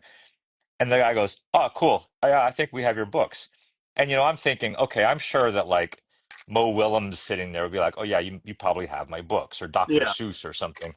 But I'm like, I said, no, you don't. You don't have my books at your house. And he goes, yeah, I think so. Hold on a second. And he texts his wife and he reads the text he got back in return. He says, yeah, everything goes and my hero. And I nearly fell off that bar stool, Mark. I couldn't believe it. And he holds up this picture, and there's a picture of his wife holding these two books up with her kid, and it's like they'd got them right off the shelf. And this all took place within like 2 minutes. So she knew, the wife, wherever she was, knew where these books were. Yeah. That had never happened to me before. I couldn't believe it. And that not that I know people have bought the books, but it just hadn't ever happened that somebody, a stranger at a bar, recognized my name, and that so you're back to that question of what is success, what? Yeah. So We just got to get, that was all we got to that do, was we got to get ourselves some Dan Santat eyebrows, and then we will be recognized by everybody as we go around. hey, listen, There's like, when there are certain kidlit folks that have a distinct look. He's one of them where it's just like yeah, you for can sure. spot him from a distance, and then there's a bunch that like nobody knows what they look like. Yeah. Uh, and yeah, there's times where like I look up artists online and I see their picture, I'm like, oh, that is not what I expect. Not in a bad way, That's not what I not what expected. I expected. 100%. Yeah, no, that's so You funny. know, very different aesthetic or whatever it may be, Yeah. uh, and it always catches me off guard when someone like, especially when they look like not. This is gonna sound weird, but when they look not famous, they look like Okay. the Yeah. person off the street, and I'm like, but they're this is their like this is the person that I've been following forever. It They looks like somebody um off the street. yeah, they just look like some rando that I go into and have no idea that I've ran into like my hero or my Yeah, I you know know. It's whatever. so funny. So So when you've done school visits, has there, or maybe when see, for me, it was when I first started, was there ever any expectation that you were not an author, illustrator, but that you were going to be a performer of some sort? Um, and I don't know what I mean by that, so I leave it open no, just because I'm curious. But I think I know what you mean. Like in a sense, you're not just going and talking, but you're also like there is an expectation I think from the kids that you're gonna like put on a show. Like especially if they come in, like if you came in juggling, they'd all be like, "This is amazing," but then yeah, you come in and you just go, "Hey, here's my books." That they're gonna go. Well, we had some dude come in today, and he just kind of showed us some stuff, and it wasn't very exciting. But last week we had, the yeah, magician ever walk in the door. yeah, Um, yeah. I have gotten better, and I think I'm still not as good. Like Jarrett is someone who I've seen a few times do his Yeah. school events, Yeah. He can and do TED mhm, Talks. he can do the talk, and he's got it down pat. I mean, he does so many of those that it's not even a question of like, is he good at it? It's how good is he at it at this Yeah. point. Yeah. Um, Yeah. I agree. and I I have the problem when I go in and I do those. I'm pretty good and I can entertain and be silly. The problem is my type of entertainment and silly is oftentimes a older audience. So like Okay. I I'm a younger. You're more comfortable with older kids than the younger kids. Is that what you mean? Or No, what I mean is I was a younger brother and I got oh teased a lot when I was younger and oh picked on. yeah And so I never had the opportunity to be the like, I'm going to pick on other people and tease other people. So now that uh I'm an adult, that is my yeah humor is like the Don Rickles type of humor yeah of like, I can tear you down quickly, but you can't do yeah that to little kids. And so right. like, I Yeah, they're very am earnest. in a college classroom where I can make a joke about someone and say like, "Oh, you guys are the worst," as a joke to them sarcastically, and they get it. But you can't walk into a bunch of little kids and say the same thing without them Yeah. horrified by your statement. Uh, And so, uh, I have a really funny story to tell you then. I okay, posted this as a note on Substack last week. And so I visited those 14 schools. And uh, when you visit this many schools in a row, you kind of, you kind of, it's like so it was the very first visit, which means I was kind of raw and a little bit like full of nervous energy. yeah, I don't know what, is that the right way to put it? But what happened was the second presentation I gave that day was to I guess third and fourth graders, so a little bit older in the school. It went up to fifth grade, I think. And one of the things the kids asked is, hey, Mr. Biggs, what book are you reading right now? Which of course is a great question, but not many of us are reading, Where the yeah. Wild Things Are on our bedside table. I mean, I I do at times, but I'm reading The Hobbit right now, for example. But at the time, I was 50 reading Shades of Grey. Da- no, Dan Simmons' book called The Terror, which is Oh about the yeah, Franklin. yes. So this Oh book yes. it was a pretty good Netflix series. It's a fantastic book. So I'm describing this. I said it's called The Terror. I said it's about the Franklin expedition of 1845. These two ships from the Royal Navy sail to northern Canada trying to find the Northwest Passage. And already I'm seeing teachers looking at me like, do these kids even know what he's talking about? I'm like, okay, I'm going to wrap this up. I said the thing is they get stuck on the ice, and then I realized there's a giant polar bear that eats people involved, and then second, there's cannibalism involved, Hmm. and third, there's no one survives. And I went right to the safest of those three options and said, "Oh, spoiler alert, no one gets out alive." All right, next question. And everybody's kind of dead silence, and I was like, I got to get past this. So I forgot all about it after that. Nobody, it didn't come up again, Yeah. whatever. So I'm getting about 3 weeks later, I'm starting to get envelopes from the schools I've been visiting full of letters that are just beautiful letters from these kids. And as I'm reading them to my wife one night, one of them says, by the way, it's like this, we loved your presentation. You're the best illustrator in the world. Thank you for visiting our school. By the way, your book sounds depressing because everyone died. And I'm like, what? I'm thinking, which book of mine, everyone, is it the John Sheska book or is it, Yeah. Hard Hat Hank or which book does everyone die? And Sasha's looking at me like, what are they talking about, Brian? And of course, she's like, what did you say? What did you do? Is your career over? Are you going to get canceled? And okay. So I read a couple more and one says, by the way, the book that everyone dies sounds cool. Don't ask. And I'm like, all right, something happened here. I just don't remember what. And finally, I saw one that said, thank you for telling us about the book, The Terror, even though it sounds awful or something like this. I I was crying. I was laughing so hard. And these kids hold on to the funniest things that they remembered that. And this little girl's like, you're wonderful. We love your books. But that one where everybody dies sounds depressing. You're just like, Like so what are they going to go home and tell their folks? I have no idea. just so they yeah. There's a We guy change lives, talking about Mark. We change journalism, lives. and and we didn't know what to do with it. So we're doing a project next week about a polar bear that Oh uh, my if God. some lucid dreams. Uh, that's a It was, pretty amazing for like I've heard of other like little mix ups or like I have the biggest fear doing those every time that I'm going to swear. oh, drop the F-bomb. Absolutely. I worry about that all the time. Wait, Yeah. have you dropped? Did you say? Oh, No. I thought you just said that you have, and I was like, And I said, yeah, oh, I tell teachers that. I'm like, they always say, what's the hardest part about doing what you do? I said, I'm always just scared I'm going to say, you know, like say it was a shitty day or something like that. But even worse would be like if I drop the F-bomb, and they all kind of go, oh yeah, don't do that. You're like, no, I'm not gonna, don't worry. yeah, But yeah, like you were deciding whether you wanted to yeah, or not. I Don't know. do that. Don't do that. It's, If you were thinking about it, yeah, hold off.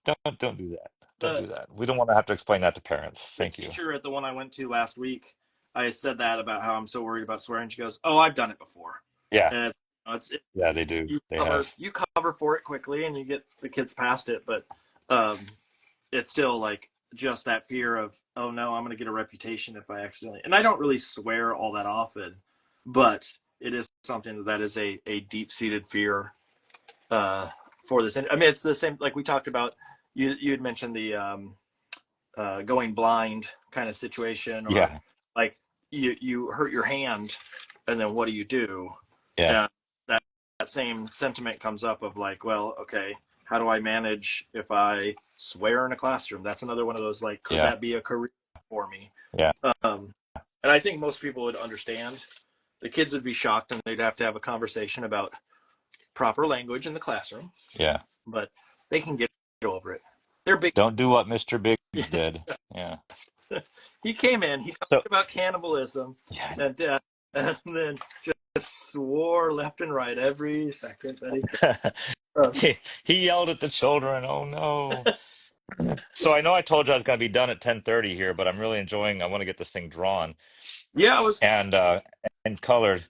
And I think I'm gonna once I finish this, I'm gonna sign it, and I might put it up on my big cartel store tomorrow if anybody Ooh. out there still watching is interested. Um, and I'll let this one go. This is done for a purpose. I love it. It turned out it looks like Caleb Brown did it. Do you know I Caleb Brown's work? love Caleb Brown stuff. He's Yeah, yeah, me too. he was when I first found out that about Jen, I didn't realize that that was the same that she had. Oh yeah, he's represented by Gen 2. Yeah, you're right. And so like I love his work, and I love the thing that really like struck me about Caleb's work, and this is like he's a hero in this specific sense. This is going to sound really weird. I am someone who does not like to paint the same thing over and over and over again. Yeah, And Caleb's way of working and doing books that are poem based, but also every page the characters can be wildly different. yeah, So like even if it is the same character, they can be like in a slightly different palette, or they might have a different length limb, and it just sort of makes sense. yeah, That is my like if I can get to that level of having those kind of books that are not totally linear or totally That's uh, so funny. I would think that you are 100% at that. I mean, I I will say that your books, the illustrations are more tame than the stuff that you post on Instagram a oh, lot, absolutely. and by necessity. I don't think Yep. you're going to be offended by me saying that. Um, but I think if you find a way to get the kind of work you make for these Gavin doodles, into books, to me, it's your parallel. You're right there with Caleb's So work.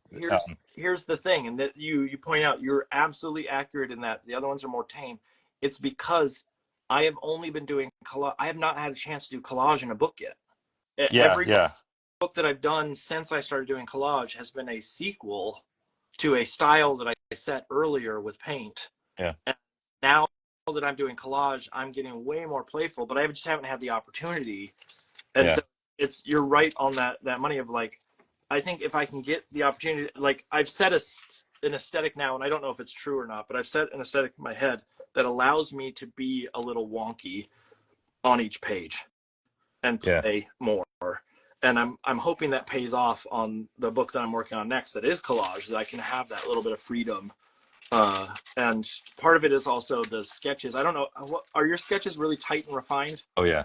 Because mine were really tight and refined, and now I've actually the new publisher I'm working with, or not new, but the publisher I'm working with, I told them they're not getting fancy sketches from me, and it's Yeah. purely that idea of like if I get too tight and refined, then all of a sudden I am actually starting to get into that like it feels safe moment again, and I don't want that. And so I told them like you're getting rough sketches from me at best, and they said okay. Yeah, that's interesting. I'd be curious to see. Let's keep in touch about that because from a mechanical standpoint, knowing what sketches for picture books are for, they're different from just sketching. They have to be able to put type around them Mhm. and show acquisitions and salespeople what the book is going to look like before it's done. I have always wondered that myself. How does someone make sketches for a picture book that are loose enough to feel loose? Because mine are tight and refined. On one hand, because I find that to be fun. You know, I just when I'm drawing sketches, I get going into details, but also because I need, just like as just said, I need the art director to be able to like put junk around them that has to go around them. And so how do Well, you think that's going to go? I mean, here's if you did them here's so that loose. that came up. So we were talking about that, and they said this book that I'm working on is a has a poem structure to it, and Okay. same type of rhyme structure on every spread. And so originally there was this thought of, oh well, why don't you just put that in the same corner on each piece, and then or on each spread, and then you don't even have to think, and you can just design however you want to around it. And I don't Yeah. like the idea of like the formality of it's just always in the same spot. But I said, Uh, give me the galleys for it.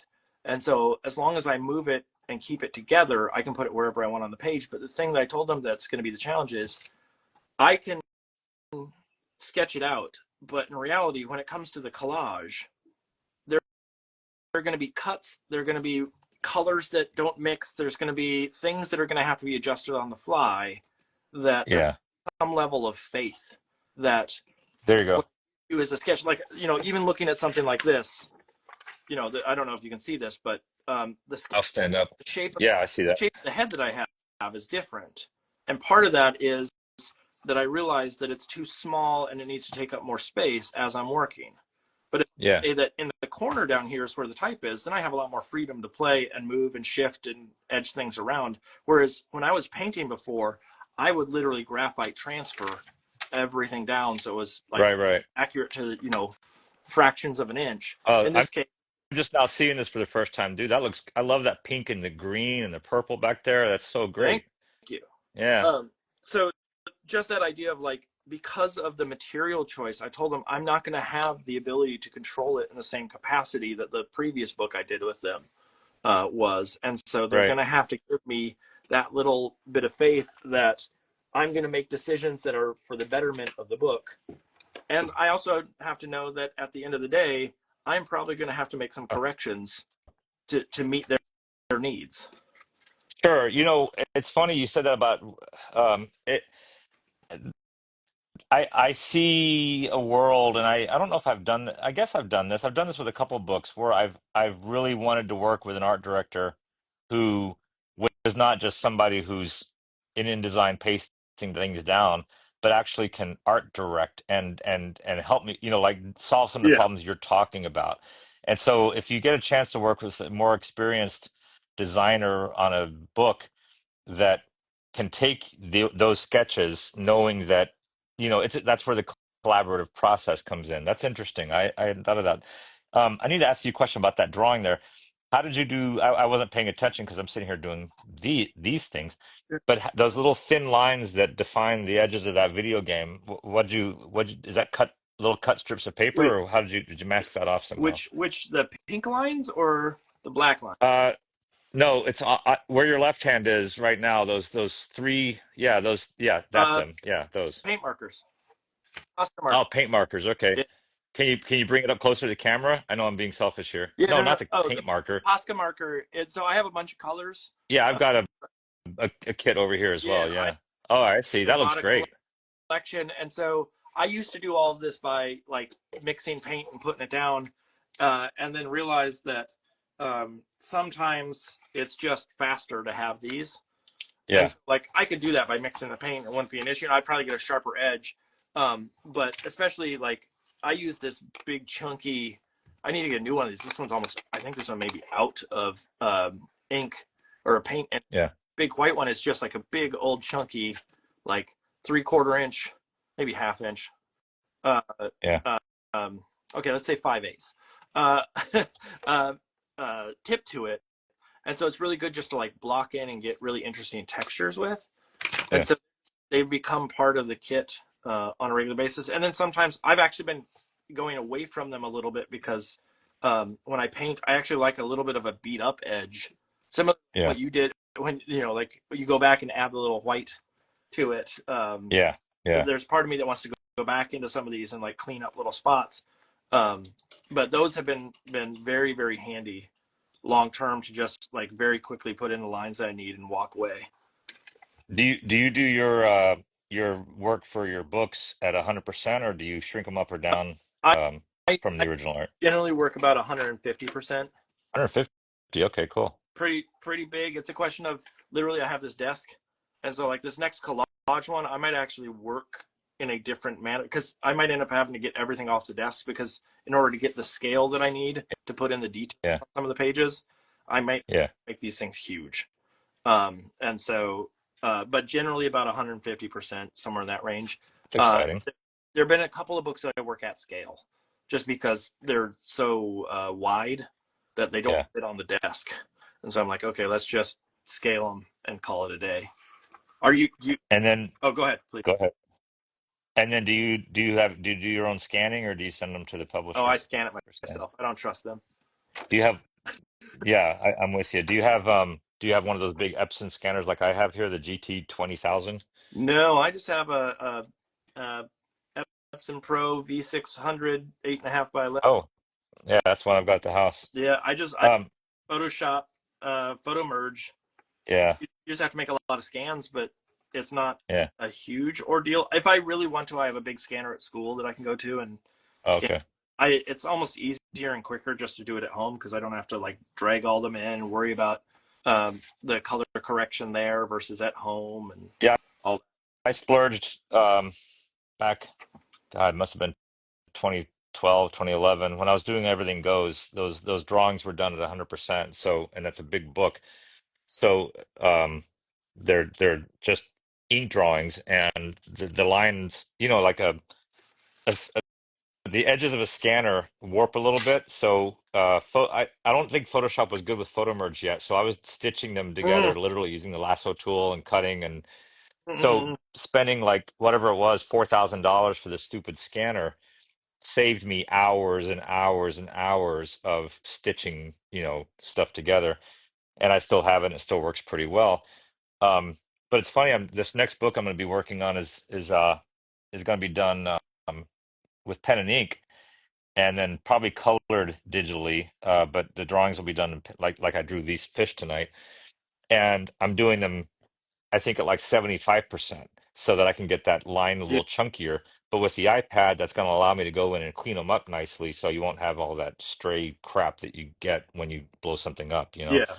It, Um, so yeah, I'm excited about it, that it's process. funny that I scan, bring it into Photoshop, color correct it, then take Yeah, it over to Procreate and clean up backgrounds and crisp up stuff. Because I'm not good on a Cintiq or well, I don't own a Cintiq first of all, but I'm not good on a tablet. Wacom. Yeah, Yeah, I used to be when I worked in animation, but now now it's not my thing. And so I I find Procreate's great, and then I put it back into Photoshop to do all the layer adjustments that I need, or any sort of like labeling the layers for the art directors, so they're not having to deal with yeah, horrifying uh, labels. yeah. Same. Um, and so it's this back and forth. Yeah, But I spend maybe about 20% of the time in Photoshop, and the rest of the time in Procreate, just doing little touches. Um, yeah. That's getting to be the last time I tried to spend any time working with my Wacom, and I've been using Wacom since about 1992, I think was my first one. But now that I've been using Procreate so much, the Wacom's getting harder and harder for me to use. That separation between, um, the computer and me, yeah, is getting to be difficult. I So remember yeah, interesting. I went to shoot, what was it called? It was a special like technology fair that was out in San Diego. SIGGRAPH. Oh yeah, I've heard of it. Yeah, I went to that when they first were introducing the Cintiq, and I remember my first reaction to it was, why would anybody want this? Their hand is going to cover up what they're selecting. yeah, And now it's yeah, I'm just like, oh, it's just like a sketchbook. But I remember I had such a deep seated like, this is stupid. No one will want this thing at the time. And of course, I wasn't the person who they cared about selling to. I was just some random dude walking through. But it just seems so out of place. And now it's just like everybody. It only makes sense to have that sort of like one-to-one relationship. Uh, yeah, but I just find, again, I don't know about you, but I try to do as much as I can off the computer. And so I'm literally like, I will put this into the computer and I will get rid of little uh, touches of like, if there's little marks that I don't like on it or those kinds of things. But for the most yeah. part, it's all done uh, as much out of the computer as possible, so I don't have to fret over those like rearranging or doing major shifts on the computer unless I have to. Yeah, it's not. I don't have an analog for that because, like I said, the last 5 books I did uh, were all on Procreate. If what you mean by computer is also meaning Yeah, iPad. yeah, Um, so I even have been sketching, using the nice little uh, True Grit Texture Supply chromograph set that's got a nice little pencil in it. And so it's for me, it's less about just trying to stay awake. I like, I'm not, but you know, gosh, I don't know. It's funny because like I I love sketching and drawing away from the computer, but I've just been doing so much on the iPad. So, but everything on the iPad though is informed by like what I'm doing here, which is what I do just for myself. I'm just sitting here drawing, but some of the bicycle stickers and the work I've been doing is more like this because I'm trying to bring like there's marks on here I would never make in yeah. Procreate. They're they're incorrect marks. Like there's some fish here where I drew it kind of quickly, that sort of thing, and I wouldn't have done that in Procreate. So I'm always happy to get off of it, but I just find it to be such a little. I avoided Procreate for years, and in fact, it's funny you mentioned Mike Lowry. One of the big steps I took in my life was in 2023 signing up for his getting paid to draw class. And so here I was, he has like 75 or 80 people. I don't know if you're familiar with the class, Yes. but it's an 8-week class and he has all these different speakers and assignments so he's like a teacher in a way, but we get online and I treated it as if I had never drawn, the whole, like people were asking on the comment section, gee, Brian Biggs, I have your books at my house. Why are you in this class with me? And it was like because I've been drawing, I got to where I was drawing children's books, and that's all I was doing. And I was wanting to do work. Like I'd love to design beer labels and wine labels, and I didn't know how to find that work. And since I last looked for outside of children's book, I didn't know how people were doing it anymore. And so taking his class, I treated it like, okay, this is a job I have, children's books, but I want to know how to do other work as well, and how to find that work. So it was a revelation for me, and I bought a new iPad to to do use in the class, and that I just loved working with it. It was a lot of fun, and sometimes I hate it, but I really like this Procreate iPad It's stuff. it's so simple and easy. Yeah, Uh, and I mean, honestly, the fact that it cost, I mean, when I bought it very, very early on and have not had to rebuy or anything of the sort. It cost me $4. yeah, it was 9 when I got it. Yeah. Yeah. And it's like, you can't really beat that. Now, it sucks at type. It is Yeah. not a type friendly um, No, you don't do piece. type. I No. mean, I will hand letter type in it, but it is not Yeah. for laying out type of any sort. Yeah, Um, no, that's Photoshop. I bring everything eventually into Photoshop. For type and for like uh crop marks, like so everything I do gets exported as a Photoshop document, a layered document, and through the iCloud, and then I dump it all into Photoshop, open it up, make sure the colors are correct because it doesn't really handle yep. CMYK very well either. Um, and then I'll put it in a template that I've built, with crop marks in Photoshop, um, and then export it however the client, or the publisher wants me to export it. So yeah, I use them in conjunction. And lately I've been using Fresco because it draws vectors, uh, Mm-hmm.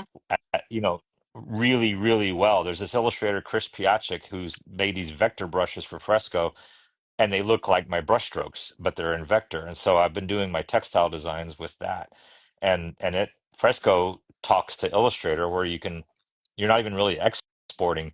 You're just telling it to open it now on your desktop in Illustrator. And if you share an Adobe account, it just launches Illustrator and opens up the file you're working on your iPad, and it's right there. So it's gotten pretty good too. So I use it for vectors and Procreate for pixels. I Yeah, I mean it's the students that I have right now. I assume you're probably in the same boat where it's just they almost all use Procreate at this point. Yeah, Um, yeah, I mean the downside, I was telling them all that the industry standard is Adobe, sort of across the board, and that they should know it of yeah, some sort. But, if yeah, you're freelance, like it doesn't really matter. But if you're going to go get a design job or something of the sort, like you should know the Creative Cloud.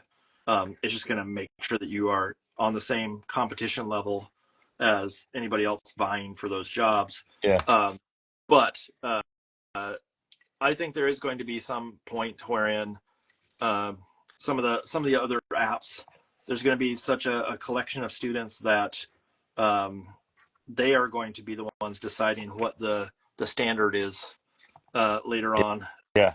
Well, they don't want to pay the Yeah. subscription price when they graduate, Yep. which Yep.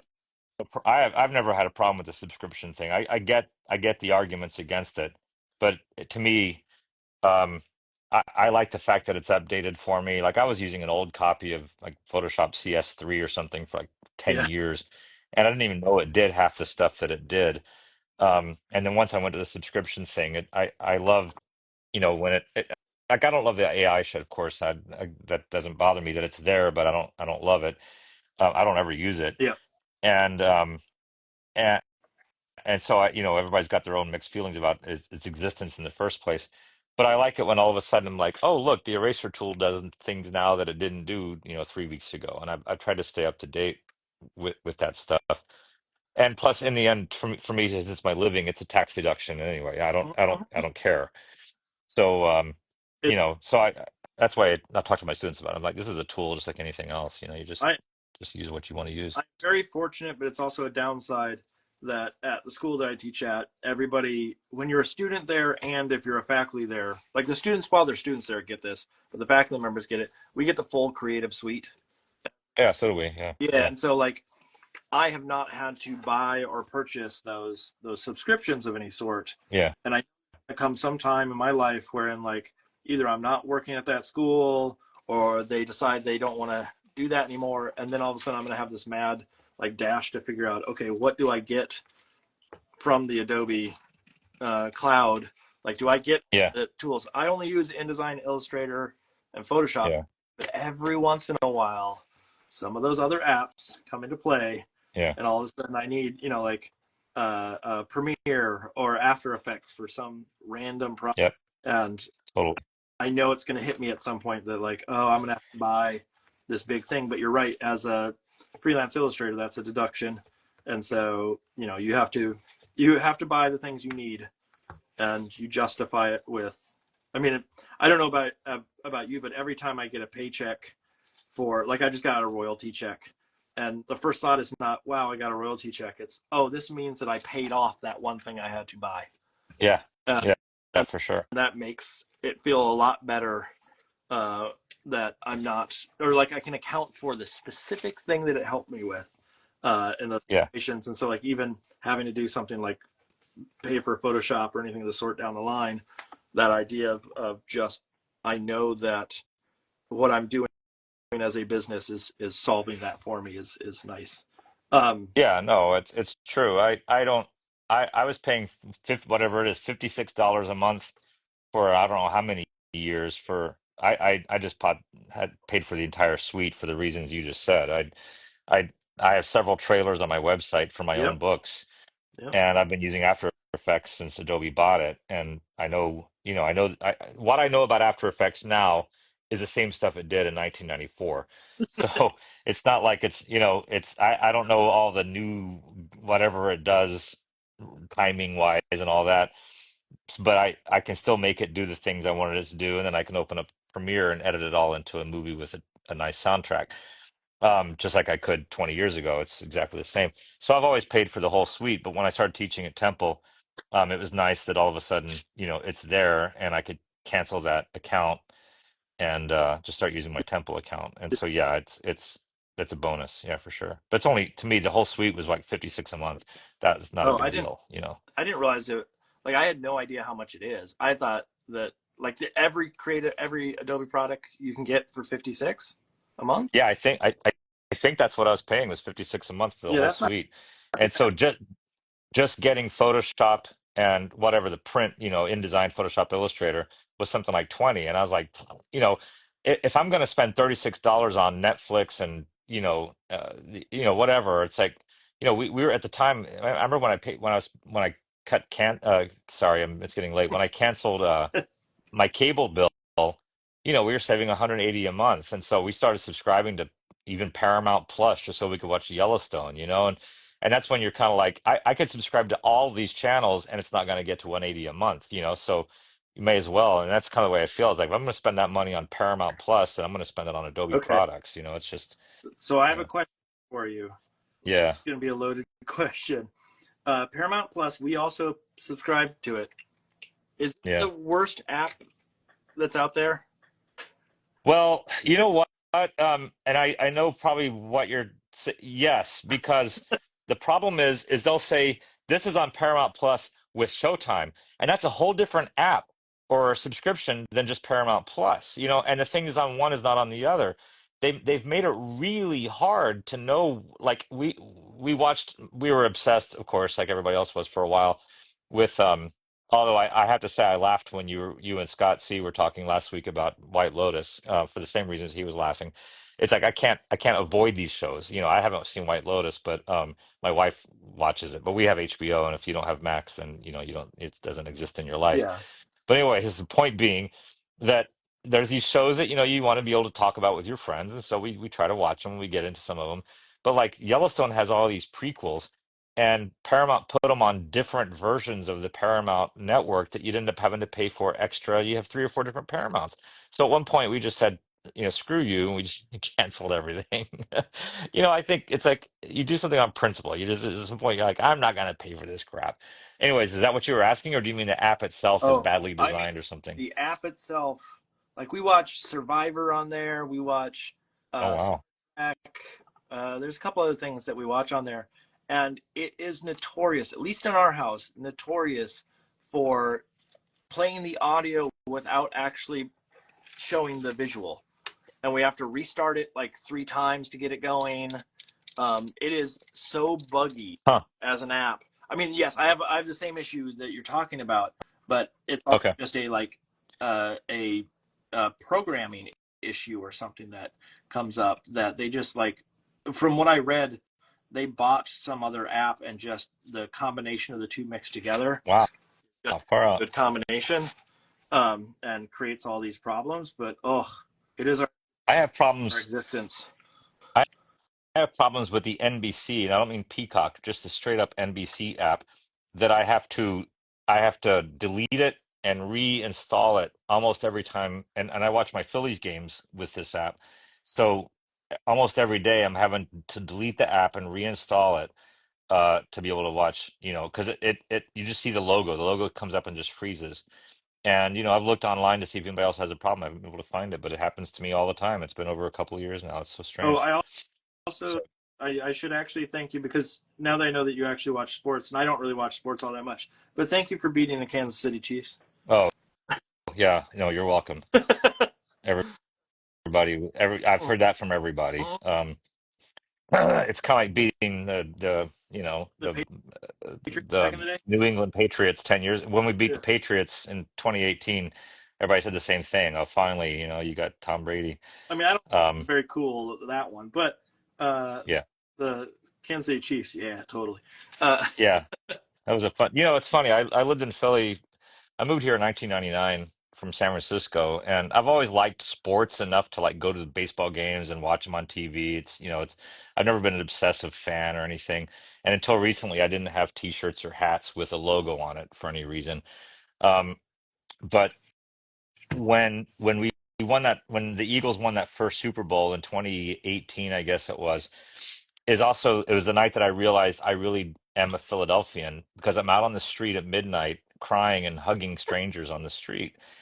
And you know, it's weird because you know, I raised my kids here. You know, one of my kids was born here, and my kids both think of themselves as Philadelphians. My wife was born and raised in West Philly. And finally, you know, I've lived a lot of places in my life. I'm from Little Rock. I grew up in the Houston area, moved to New York, lived in France, lived in San Francisco. But finally, it's like now I get mad about Philly things. You know, I feel like I have stakes here now. And it's funny when you find that's when you realize it is when you're out hugging strangers at midnight in the street.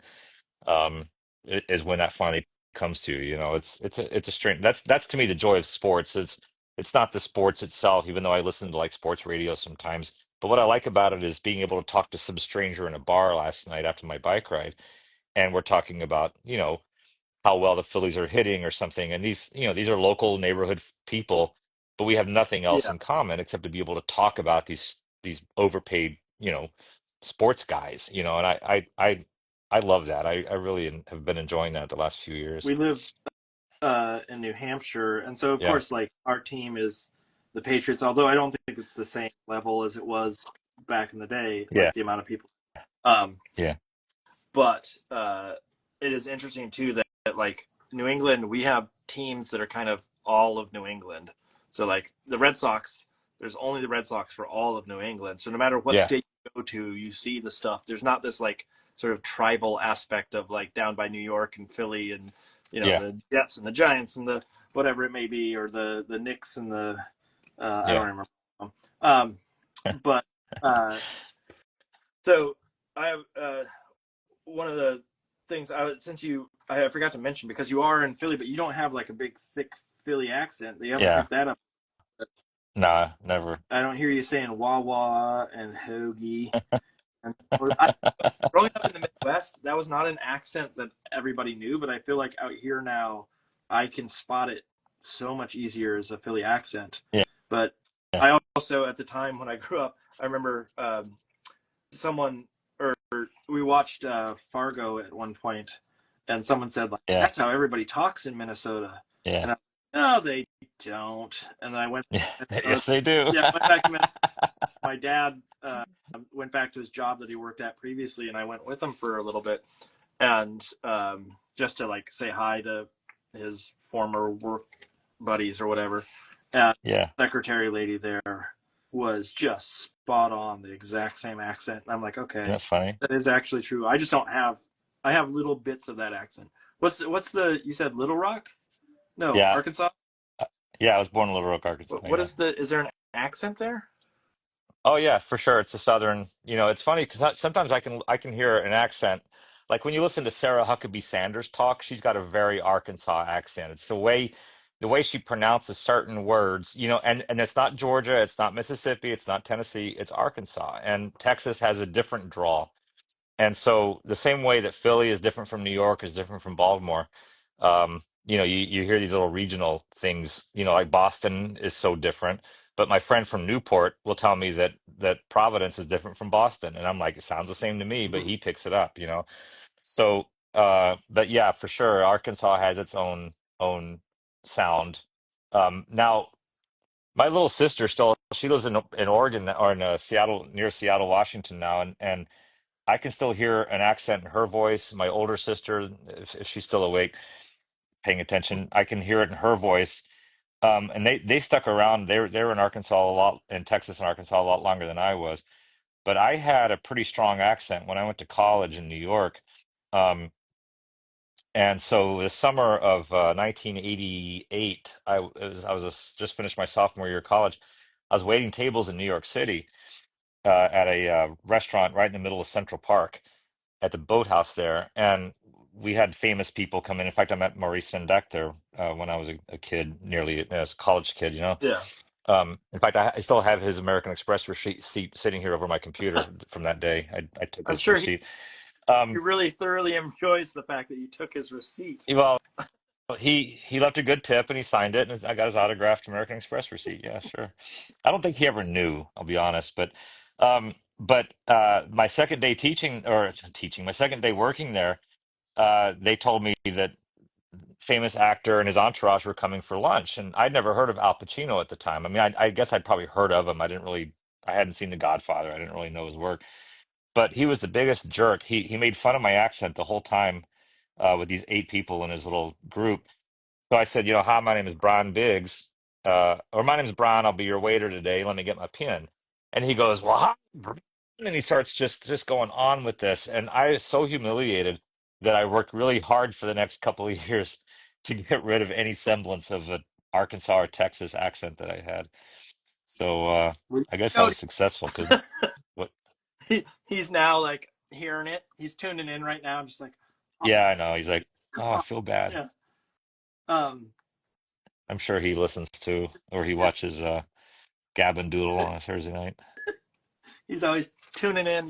If you look in the comments, there's lots of hoo-has showing up constantly, and that's him.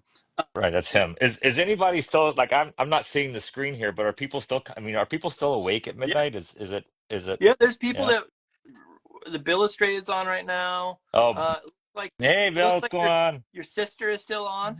Uh, Get a life. I get told I sound Midwestern most of the time. I sound like in Arkansas. Arkansas, yeah. Yeah. There you go. Thank you. When I'm back with the family, Thornock Studios is on. Says roll call.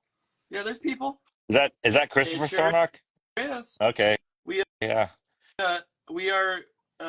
In fact, Christopher, we want to get you on here at some point. We just need to. Uh, I think we're booked out through with those silly Europeans for a while. But after that, we're gonna have you on here because we love. I just recently found his work. I'd Oh, never seen Chris Thornock's work before, just a couple weeks ago, and God, man, that's some beautiful stuff. yes, yes. No, he's stellar, and so we want to have him on here. I always say we, and I always worry that people don't understand what I'm talking about, but it's my wife too. You and your producer, Yeah, yeah. I do love Is the she? fact that she called herself a producer in something, and I think it's so funny, but it's also so fitting. Well, she would get the Oscar if you win it. So The Oscar for talking best nonsense or late night drawing party. I don't know. Yeah. um No, I suppose that the West Coasters, are like just getting off of yeah. work, but I'm dying here. I can't wait to get this finished and get out of here. But at the same time, I'm actually really it kind of you feel like now you and I are getting in this groove here with like 25 minutes left, and we're talking about whatever. And This but anybody shooting any questions that need to be answered? Has uh, anybody asked you things that uh they need to know other than my sister? I'm seeing if there are questions. I don't Most of the time it's responses to stuff we said, like I love hearing a Hood Phillies accent. Uh my wife saying we had an Amazon Fire Stick. It's just random stuff. I don't see questions. I can say My students said they were going to write. My students said they were going to comment. Ask Brian how to turn in this project on Canvas because we can't figure it out, or something like that. They were telling oh, me they were going to be leaving messages like that tonight. So I wonder if they even showed up wait a or second. not. I guess I'll find out You Tuesday. guys use Canvas? You Yeah, yeah. like Canvas? No, Okay, no, of course not. I absolutely hate Canvas. Oh It, yeah, for sure. What's the love? School loves it. Everybody's like, oh, you got to put everything up on Canvas. I think it's so awkward. Well, somebody at the school bought it, and you have to use it, and it is what it Yeah, is. But I mean, it's a chore. It's not a it's you've also got like SharePoint. We have SharePoint stuff we have to use, Microsoft Teams instead of Zoom, and you're like, come on, man. It's just but again, it serves somebody a purpose for something, and the people who really use it yeah. really love it. I just can't get my head wrapped around most of No, that stuff. we luckily use Google for majority of our stuff, so I don't have to worry about the uh, Microsoft side of it. But Yeah. it is the Canvas, I just like at this point, and luckily with the seniors, I basically just make the argument, and it's true, that they're not going to have a learning management system when they walk out the door, so let's not use it in the classroom. And so, like, Yeah. get used to emails, get used to using Google Drive or Dropbox or WeTransfer and that kind of stuff, and deal with it otherwise. The Um, first few semesters that I taught, I was giving my phone number to my students so they could text me when they needed to. And I started seeing that they were using it as a crutch to just tell me they were going to be late all the time. mhm. And so I quit doing that because, if you're going to be late, you got to own it, not just, you can't just say, I'm going to be late and think it's okay because it's not. So I quit giving my text message out to people. I So, I had a student. There was a time where I wouldn't give it out, because I had a student one time drunk dial me in the middle of the night, oh, that's fun. congratulate me Yeah. some random award he saw that I won ages ago, and I was like, clearly he was, a little bit out of his mind at that moment. Yeah. Um, Yeah. but since then, I've put it back on because of the COVID. It sort of became this like, oh, if we're online of any sort, and there's some issue with, your internet drops or things like, so you can talk to me. But I've told every student, like, do not use it unless, like, I don't want those texts. I don't want any of that stuff. So unless you Sure. are truly having an issue, that you Yeah. contact me. Otherwise, that is off limits. Yeah. And so far it's been good, but Good. find out at some point that someone's going to hop on and use it in the wrong way, and then it gets taken off the syllabus very quickly. Yeah. Don't need that in my world. Yeah. They all do your students use Discord? Not, we don't, I mean, if they do, it's not for my class. No. All of our students at school love Discord, and it's another app to have to take care of and follow, and I just have no interest in. How about Slack? Do you guys do Slack channels? No, but it's the same setup as Discord, basically. Oh, is it? Okay. Very Yeah. similar. Lately I've been using Moodle at school. Yeah, there's a couple of them. They're here. I'm just seeing what people are saying. Oh yeah, okay. I just moved up the thing. I'm trying to figure out how much I want to put into this guy without like overworking and making this piece like a little silly Well, or a little. what happens if you don't finish by midnight? Do you go back to the next morning or do you just call it quits? I actually no, I get it done in one night. So like we right now have another 20 minutes left. I'll be done without issue. But Okay. what I would do is I would go back on like I would shut down the stream, and I would go back on for another like 20 minutes or whatever to solve it as a second feed. Yeah. And then I would just piece them together later on YouTube or what have you. But Yeah, most of the time, you're good. good. You're a good host. I've been pretty good in the 4 hour mark.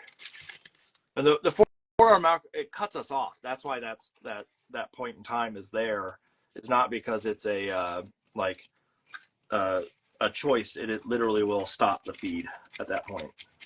Oh, there you go. So when you're done with these things on a Thursday night, does Mrs. Hoffy have like a nice cup of tea up there for you and waiting for, or has Most she gone to bed long ago? most of the time she is like she's not like, we stay up late in this house, too late. So that's Clearly. we stay up until like 1 or 2 in the morning most of the time. Yeah. It's bad in that sense. And you have a Yeah. kid. And does the kid sleep in or No, are you getting up at I 6? get up at 6 every morning. Oh, gross. All right. Yeah, I can get naps in periodically, but it's irregular at best. But when I go up there, most of the time she is like on the verge of passing out or wants to just watch a show. So it's like, can we watch something? Because she listens along and comments the whole time. Yeah. And so she's heard. Imagine I've done 141 shows of this now. She's heard 141 shows of this. Yeah. Well, She's taken the bullet for the rest of us. that's why Wife rhymes with life, right? I mean, She's not only did she marry me, but she has to listen to me for 4 hours every week. no. Sasha messaged me. When was this? Hold on. She's 10:21. She says shutting down, starting to doze. XOXO, good stuff. Text me when you get home because she's dog sitting at her sister's Uh, house right now. So so I'll see her tomorrow for lunch. But that's the text me when you get home is just to let her know I didn't get mugged on the way home. She worries about that sort of thing. So that's exciting. Yeah, all right, I get it. That's cute. do you live So you guys in are, Philly that you could get mugged, or is it just a fear dude. out? Don't even start with me about Philly and mugging. Everybody, the suburban people are so worried about coming into town, and it's just, whatever. Philly is Philly, and I'm gonna be my urban love this city guy right now. It's got a bad reputation, but there is a reason. But we live up here in the northwest Yeah. part of the city, and it's the it's got a reputation for being the slowest police district, for example. Nothing really ever happens here.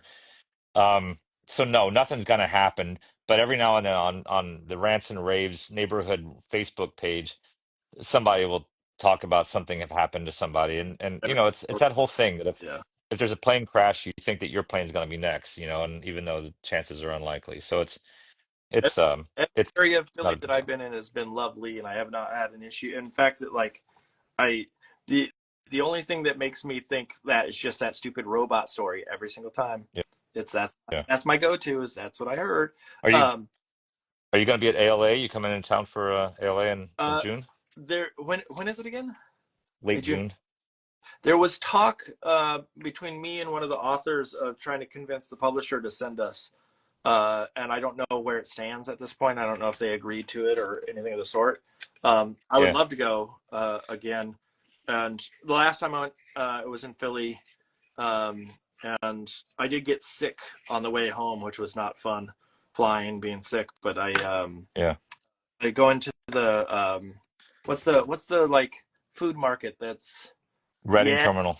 Yes, yes. Going there and trying to get a Yeah, cinnamon roll at that place. yeah. Oh, oh, that's. I don't even care about ALA. Just going and getting a cinnamon roll sounds lovely right about now. Yeah, from the Amish. It's so great. Yeah, if you make it, I just got a word. I asked, and Disney, my last book was with Disney, so they're gonna get me a tag with my name on it, maybe even sign some books.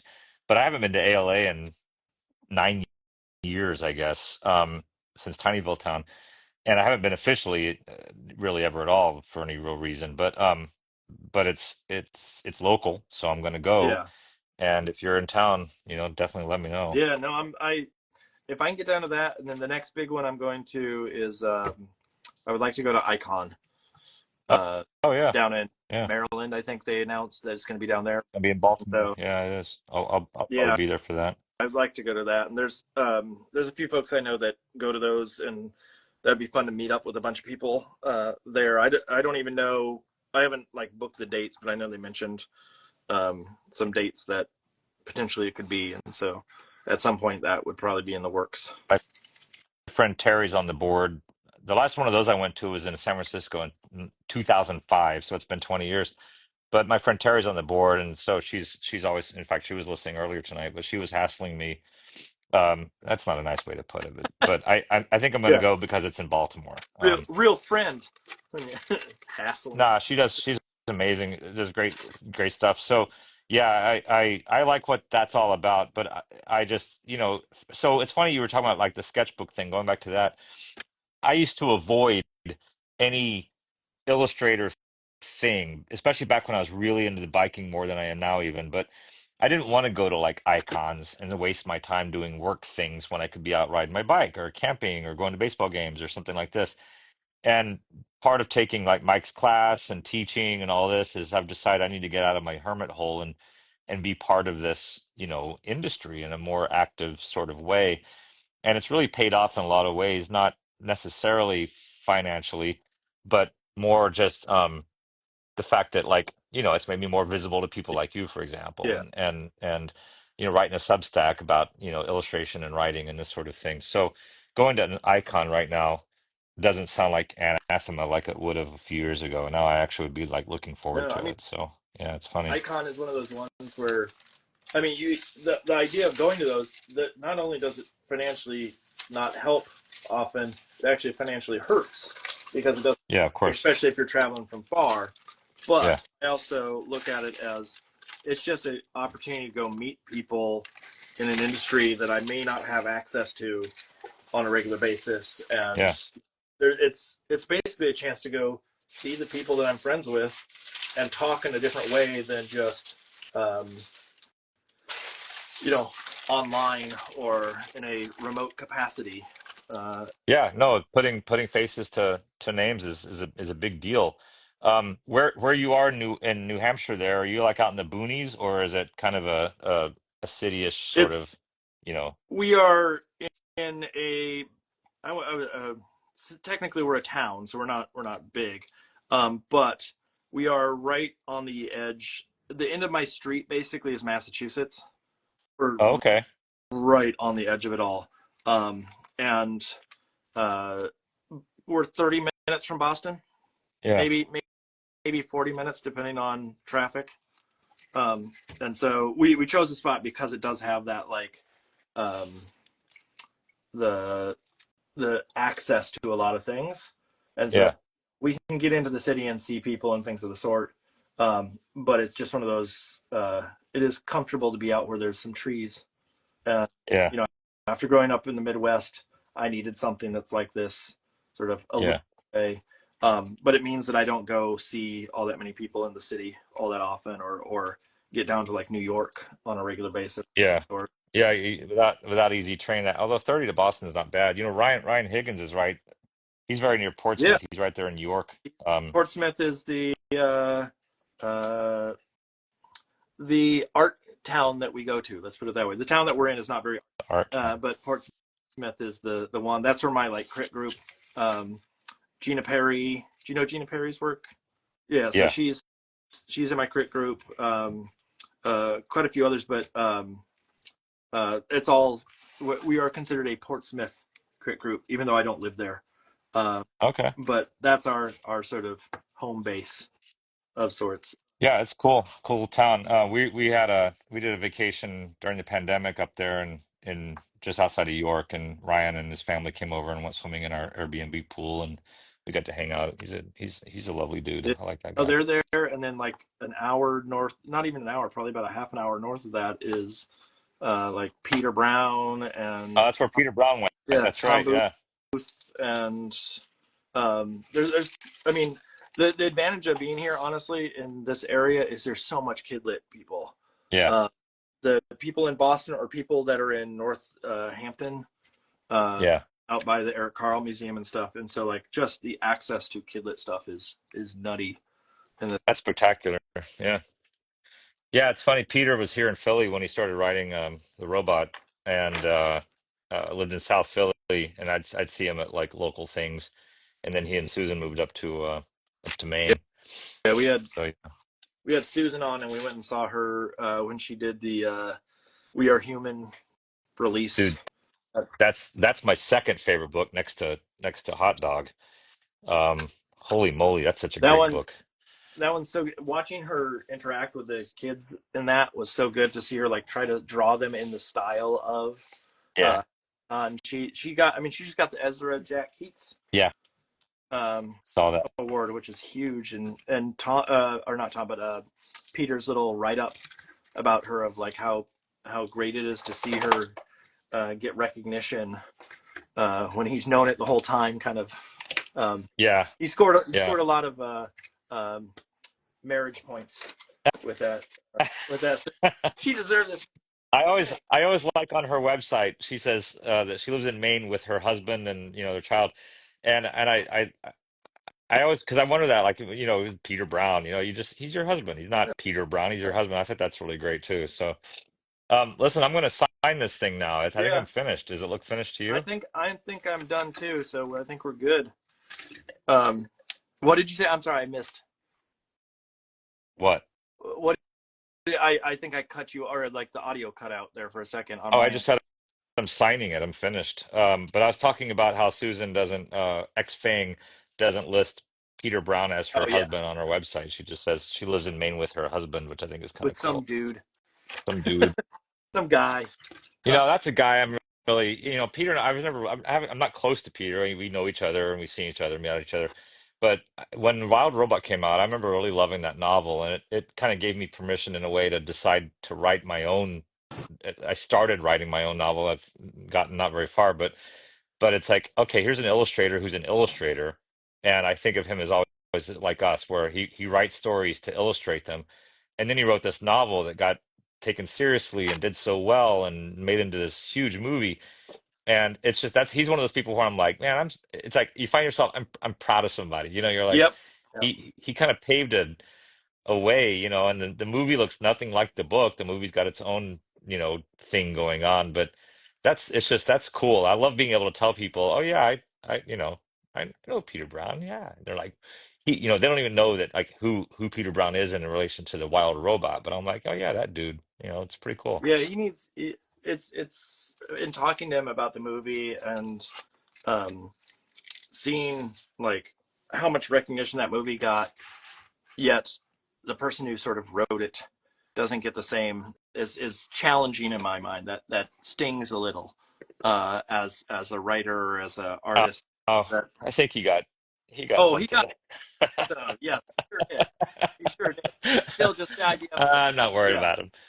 just No, that I will say idea. though, I was as much as I would have been happy if it had won the Oscar when that movie Flow won, that was made for like Yeah, $14 in Estonia or wherever. That freaking movie, man. My cats watched the movie with us when we watched it. It was just I was really happy that that little movie won instead of Wild Robot, even though I would have been perfectly happy for Wild Robot to win, but still. But I think if Peter had actually animated the film himself, I would have been more upset when it yeah, lost. yeah. He didn't. He definitely didn't. He definitely lost if he animated the thing himself. Um, so let me do a little send off for us here, which is I want to. We are perfect, you and me. Look at us timing I this know. so well. I know. Well, 11:54.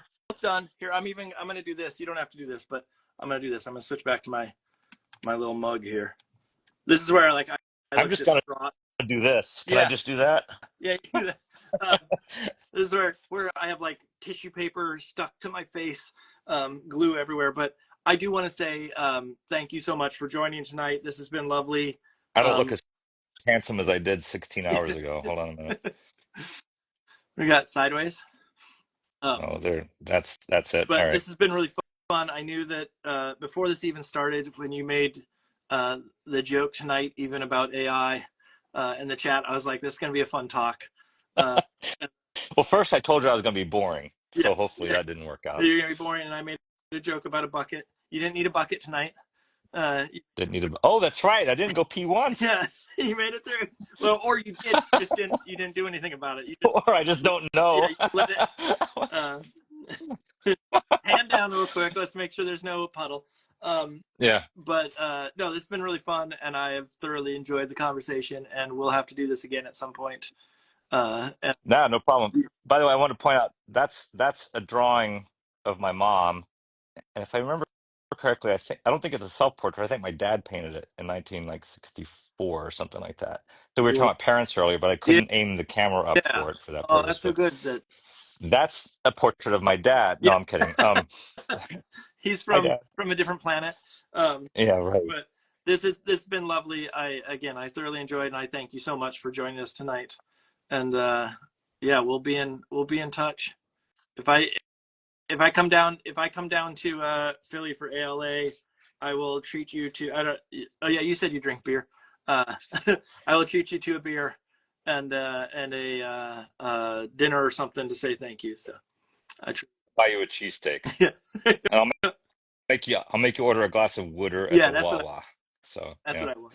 I want to. All right. I want something. Hey, thanks for the opportunity, Mark. This has been a lot of fun. Okay, good. All right. You have a lovely evening.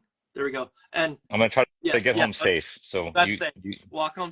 you do the same. Put your keys in between your fingers in case. Um, I like your Price is Right curtain back there too, by the way. this, That's kind this of is cool. my Yeah. golden curtain. Yeah. Uh, It's like Johnny Carson needs to open up, you know. Da da it's da da when da we do game da shoots, da my da wife da. has Da. a little microphone that we made for her to hold so she can get on here and do it like a game show. Anyways, That's awesome. go walk All home. right, Have a lovely I'm gonna go. good night.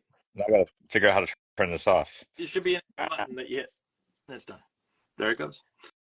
All right, everybody. Thank you again to Brian Biggs, but also thank y'all for joining tonight. Next week we have on Leanne Chow, I believe. Cho? CHO. Yes, Cho. It took me a second. Who did Pigtown Party and a bunch of other books. And then I will have a whole nother month ready for you. And I think next month, if I remember correctly, we have a game and doodle coming up with a bunch of folks, which will be really fun. And so tune in. And otherwise, y'all have a lovely evening, and I'll see you next week. Bye, baby.